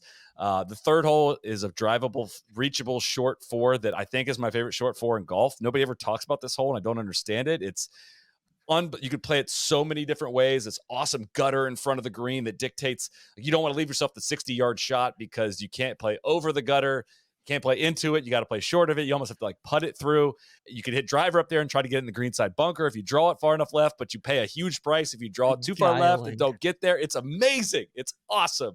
And I mean, Tiger, like didn't Tiger say, like, hey, like, I'm gonna sit you guys if you hit driver? Ernie. Yeah. Or Ernie, yeah, he said, hey, I'm gonna sit you guys if you hit driver on this hole. But the driver might be the right play on a certain pin and not the right play on the next day's pin. Like, it is a different wind. It's a different play. And so that played is the first hole of the President's Cup, if you'll remember. And then, gosh, I'll go to that one. The next hole is a par 5. That's awesome. And then 5 is one of the coolest par 3s in the world. It's no water, no ocean, no nothing, just contouring and bunker cut-ins. And it's just the best. It is so freaking perfect of a hole. Going into, like, one of the best par 4s in the world. The very next hole, the 6th hole, like this dogleg right to this elevated, awesome perched up green with this cavernous bunker that protects the front left. Oh my God. Then you play this dynamite short par 3 up the hill, which is not the original Mackenzie hole, but a great little par 3. 8 and 9 are cool. Then number 10, another drivable, reachable 4 with this massive blowout bunker on the left. I could just keep going. And the 17th hole is one of the best holes out there in the world. That green side is just incredible. And it's one of those that I don't even want to keep talking about it because you just have to, like, see the visuals and the drone footage and all that to, like, really appreciate it all. It's just awesome. It's everything I love about golf. And it honestly is, like, I better wrap this up now, or we could talk about it for 2 more hours. It's one of the two. You just can't get caught in between. And it's cool to play with Stephen Britton, our friend, the superintendent at Chevy Chase Club, but started his career there on the green staff as a greenkeeper, and, you know, talking to Richard, the head greenkeeper there now. It's such a, it's magical. It's everything you need, nothing you don't. Yeah. So, Randy, did we build it up too much? No. You didn't. And that's one of the best things I can say about it is for all that I had heard and seen and all the anticipation, it lived up to it. And it just was, I mean, walking off, ending the round on the West course, the sun is setting, like, it just was a perfect day at golf. Magical place. That pin on 6, I think I'm going to remember it the rest of my life. They had it perched up on the extreme left-hand side, right over that huge bunker. There's bunker, like, I literally don't know how you get close to that flag. It doesn't make sense to me. And you know what? That was all right because there was another way to play it, and, you know, you could navigate your way to it. It just was, it was so freaking cool. Yeah. I mean, there's not much more that can be said about it. It's just, it's a golf course. The whole region is obviously worth traveling to, but it is a true bucket list golf course that, like, if you're a golf traveler and you are, you know, you want to play the old course, you want to play whatever, like, this needs to, you have to play this golf course. You have to do it. And also it's supplemented with some of the best world-class golf all around it as well. But I mean, this is just, put it up there. Cannot not play this golf course in your lifetime if you're a golf junkie. Yeah, like the way the land moves, where, like, we're going to Kingston Heath next to close it out. Very flat site, very compact. It's on like 127 acres, I think. You know, it's kind of like the Marion to, you know, the Royal Melbourne Pine Valley, but whereas I think the thing that stuck out to me the most about Royal Melbourne is just how much movement there is in the land, especially on that main paddock, and the scale, like, grand scale at which everything is. It just feels like everything, it feels like, you know, something really special and handsome, and I'm running out of adjectives. It doesn't show through on TV. The elevation change. Yeah. Can't pick it up. You want to bring us home then, TC? It's I know it's a long pod, but we're on our last course of the Yeah. trip. Yeah, we'll bring it home. I'd be remiss if I didn't mention the meal that Randy and Cody and I ate at Gimlet Oh, as well, downtown Melbourne. I think that's the biggest frustration of these trips to Melbourne is like we stayed it out at a great Airbnb out in Sandringham Village and took the train into the tennis tournament and took it into town a couple times. DJ and I went to the MCG, the cricket ground, the G, and but there's so much more to Melbourne than the golf, and it's a world class food city. It's a world class sporting city. All this stuff, and we're just there playing golf, and like that takes precedence. And so it's nice to be able to sneak away and go get a ridiculous cup of coffee. I know you guys went to the Coffee Chief a few days mm. in a row there. If you want to shout them out as well, but Yeah, the coffee chief, the truck. Just look, you got to look for him. He's mobile. But yeah, yeah, great spot. I and also then am gonna be the thinking about that bao sandwich for another 2 or 3 yeah, years. great Vietnamese food there in Sandy Village. But yeah, we had a great meal at Gimlet that night, and then yeah, we played Kingston Heath to close it out. Simon Dick, Millsy, Nick Mills, like they were gracious enough to have us out, and the club was super hospitable. And that place is, just like with Royal Adelaide, it's a place I could play every day. It's so understated. It's so sure of itself, and not in an arrogant or cocky way, in like a really unassuming and confident way. It sits on 125 acres. We played the Furrows first, which is this par three course that they just put in. They had this extra land over to the side, and they brought Mike Cocking in to do this. And I think those are the best greens we played on the whole trip. I think Royal Adelaide was probably the second best greens, but I think the surfaces themselves, I think that was the pure distinction, and those were rock hard, but without being impossible. It was so fun. Yeah, Um, it's really fun. and just the way that course played too. Of hey, if you want to run shots up, you can. If you want to play aerial, you can. It just one of the cooler par three courses I've played anywhere. And hitting wedges off of that turf on a par three course is a great gift, right? It's like, man, all I want to do is hit wedges off of this turf, and that's all you're gonna do on this course. It's great. Yeah. That would sub in for And so many like quick like range sessions. Like I would just instead of like going to the right? range, I would just like go hit wedge shots into greens. That would be so much fun.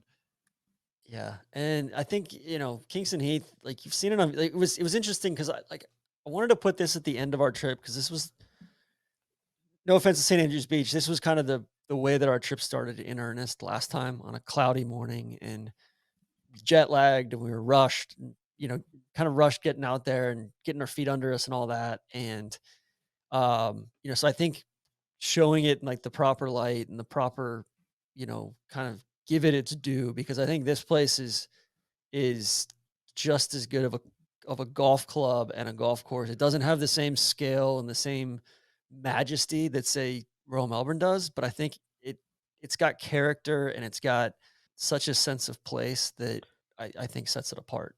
One thing I should have said hours ago on this podcast that is important context, I think, from our last trip there, and I'm just kind of speaking for myself, but I know Neil kind of felt the same way. Is it was a weird thing to do. The last time we went 6 years ago, and we went and saw all these golf courses in such a quick, kind of quick fire succession. It like I just hadn't seen that many golf courses around the world yet, and it was a really weird. It almost felt like a 12-year-old going to like some Michelin star dinner, where you get done and like I It's a think about really our good analogy. That's great. our round at Kingston Heath, where I'm like, oh yeah, I mean that was awesome. Like I assume You don't I really know haven't traveled why. much, but like yeah, Yeah. I'm sure every great golf course is like that.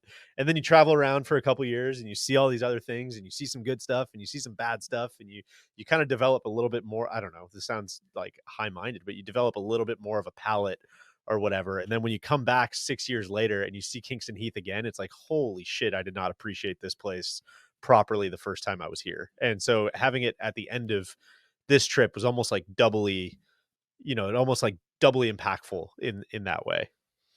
Yeah, it's I think it's greater than the sum of its parts. It's a pretty flat site. There's not a wasted spot on the whole plot of land. It's it gets a little bit more dynamic on the back nine as far as that one kind of ridge line back there. There's kind of three ridges that run throughout, but the way it's pieced together like a jigsaw puzzle. You truly it does, and you don't know you're dead until like, similar to what you were saying earlier. So like you try to force the issue in a spot, or you try to go after a pin, and everything's just at a little bit smaller scale, and you get caught with your hand in the cookie jar, and you immediately want to be like, God, I wish I could play that hole again.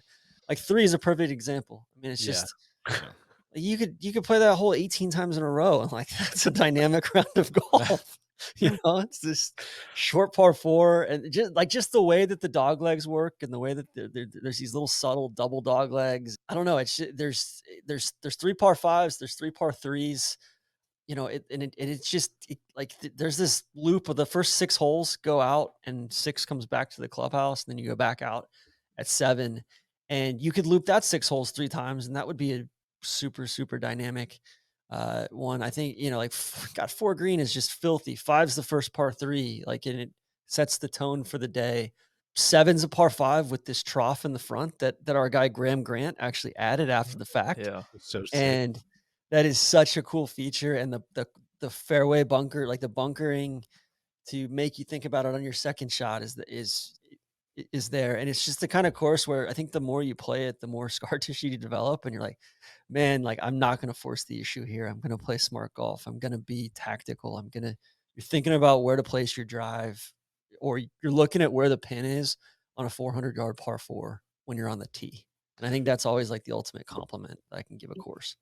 What I thought is like a cool knife's edge that Kingston Heath sits on is, and I guess maybe more talking from like the kind of mid to higher handicap perspective, is that I would find it to be like all the things you described. It's small, it's intimate, it's a great walk. It's also really like pretty hard.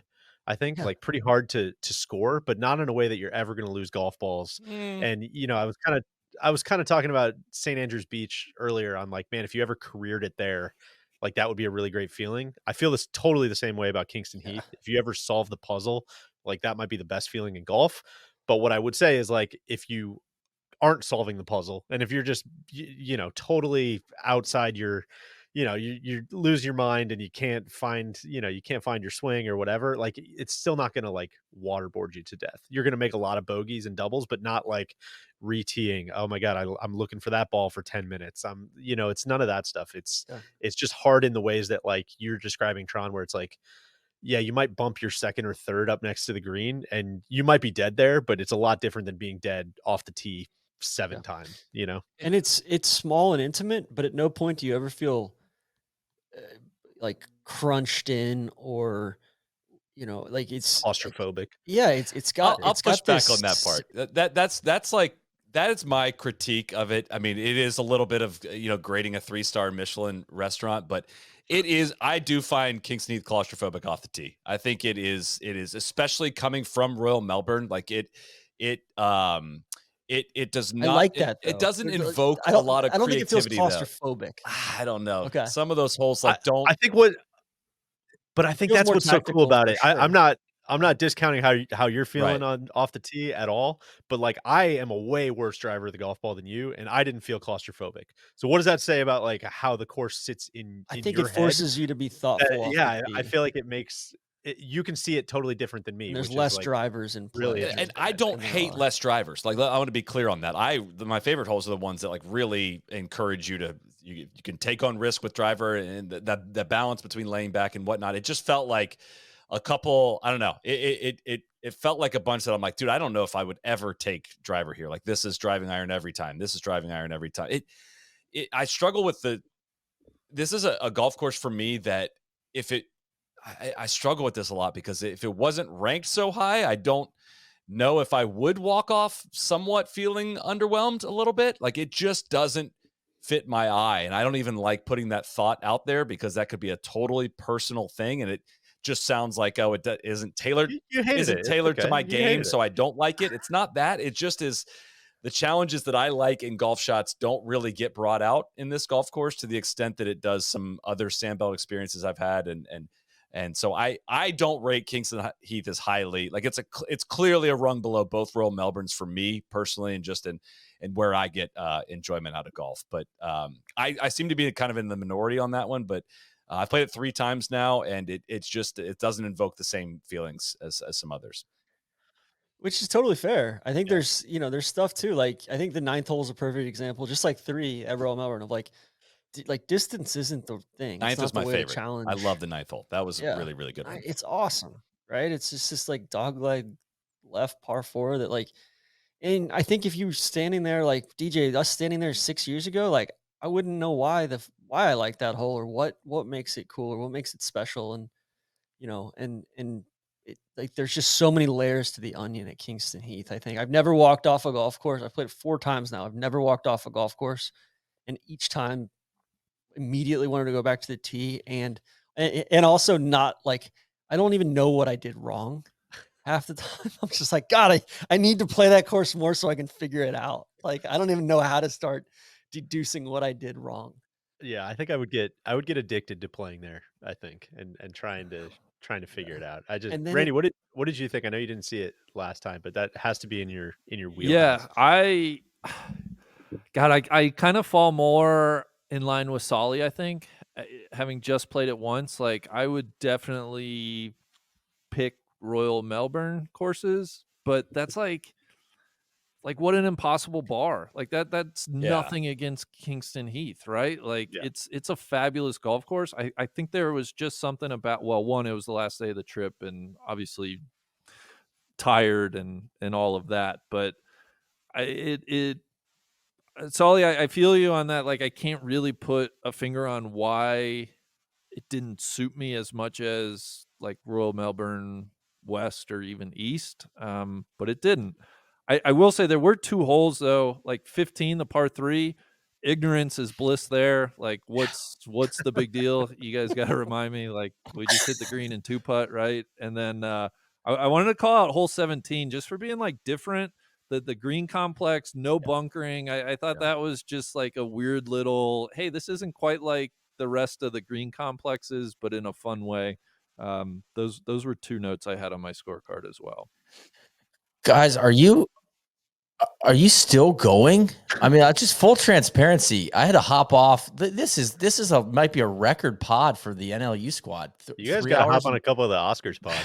in 20 It's not minutes. so easy to keep it short. It happens, man. Well, Neil, it Outrageous. it got pretty erotic when we were talking about Royal Melbourne East, the closing stretch there, and then and then we started talking about the composite, all that stuff. But Randy, I'm with you. 17's super cool the way that green sits there, kind of blind, and you got that long pin. 15's obviously the one that that was Mackenzie's major influence on the golf course. Said, hey, you gotta create this hole. I think some of those holes on the back 9 that work up and back that ridge too, that kind of sweep left to right. I struggle with like, I don't even play well on this golf course, and I love it. So I don't know. There's just something. It's like this forbidden fruit or something.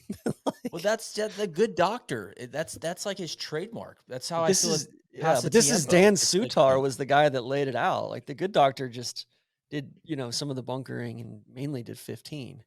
Yeah.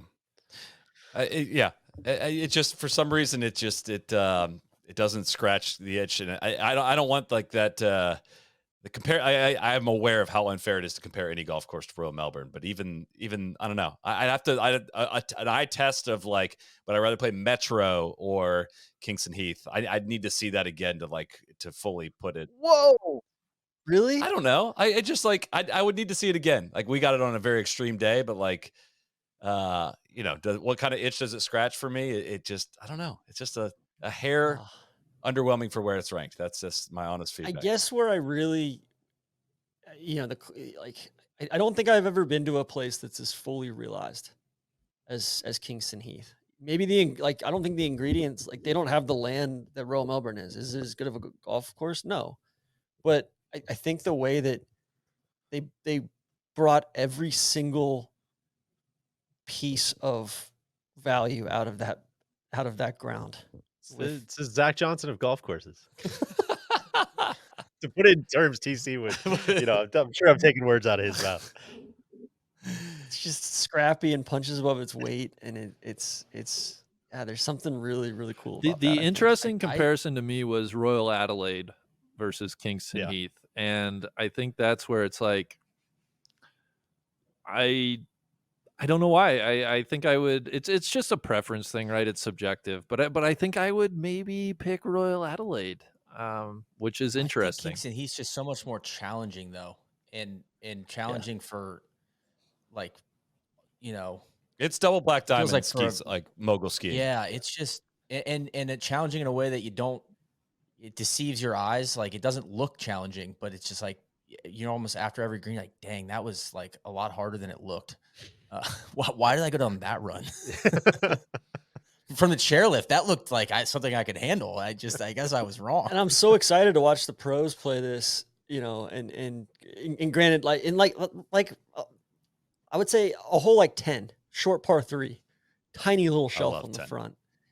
And it's, granted, who knows what hole it's going to be for the President's Cup, because the routing is going to be all over the place. But, I'm super keen to see these guys challenge, like just like it was at Royal Melbourne. But the last few times they've had the Australian Open, between different courses, like when they had it at Vic and at Kingston Heath, and it was, split up between the two. I remember watching on TV and thinking, Vic is a top 25 golf course in the world, and Kingston Heath on TV was a clear cut above watching those guys play Kingston Heath. Like it's, there's some special secret sauce, secret ingredient in there that I can't put my finger on. I'd come back to what you were talking about with Adelaide, Randy. The difference right there off the bat is width to me, like off the tee. Yeah. Like it's the tee tree really does cut in a lot of places at Kingston Heath. And then there's a hole like 8 where the tee tree is not cutting in, yet it's blind, and there's like bunkers that encroach into the center of the fairway. Like you got to hit like a 25-yard wide part of the left side of that fairway, which 25 yards is very narrow when the turf is as firm as it is. It's just to follow up on the routing for the President's Cup, and this may not mean much to many people, but if you know the golf course, 7, 4, 5, 12, 13, 14, 15, 16, 9, 11, 2, 3, 8, 17, 18, 1, 19, 6. That is the routing for the President's Cup. So I would say, which makes looking at the routing though, it makes a ton of sense. What I'd say, it is a lot more demanding off the tee than Adelaide, than I think RM West was. I'd say both RM courses. But I think that there's some value in that of like, it's like a little bit like a Pete Dye course for me. You have to hit this shot here. And that's tough. That's not going to be as much fun.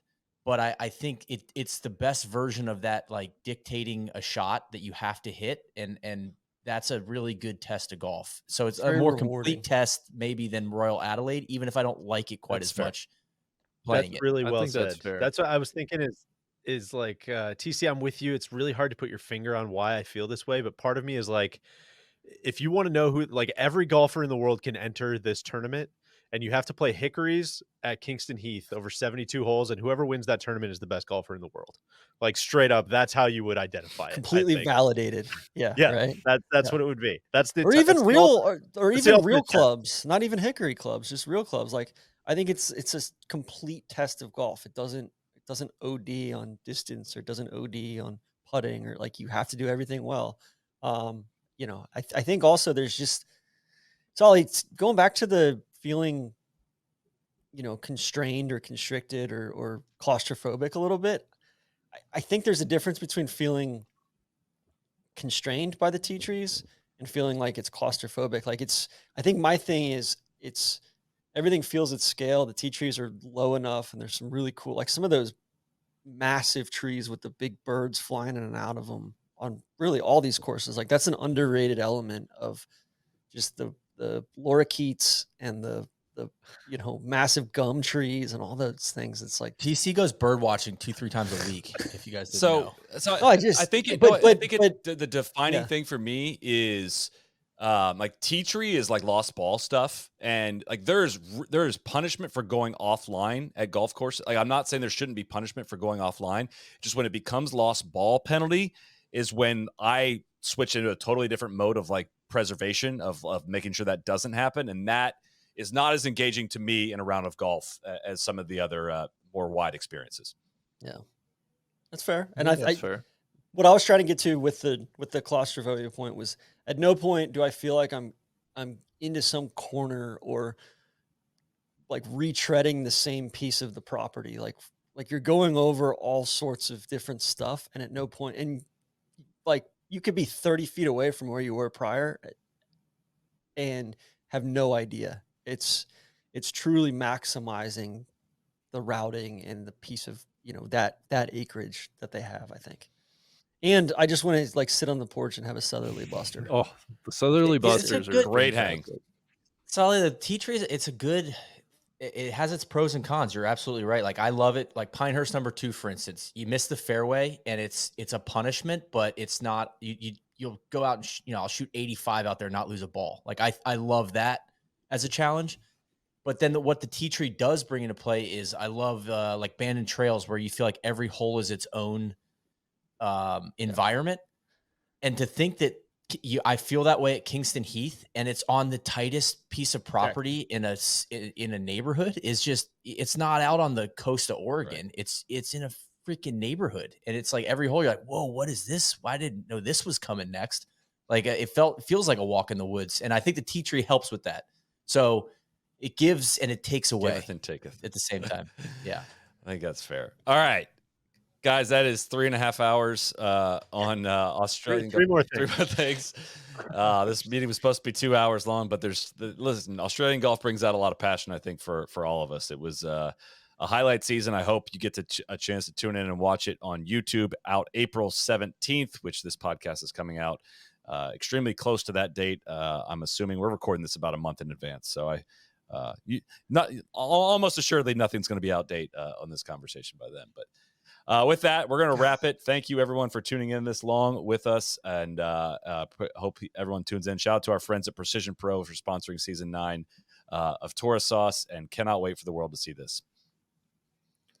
God, I can't wait to come back. Victoria, Yarra, Commonwealth, It's going Newcastle. down the leaderboard. We're wrapping. Eelsville. That's a cut.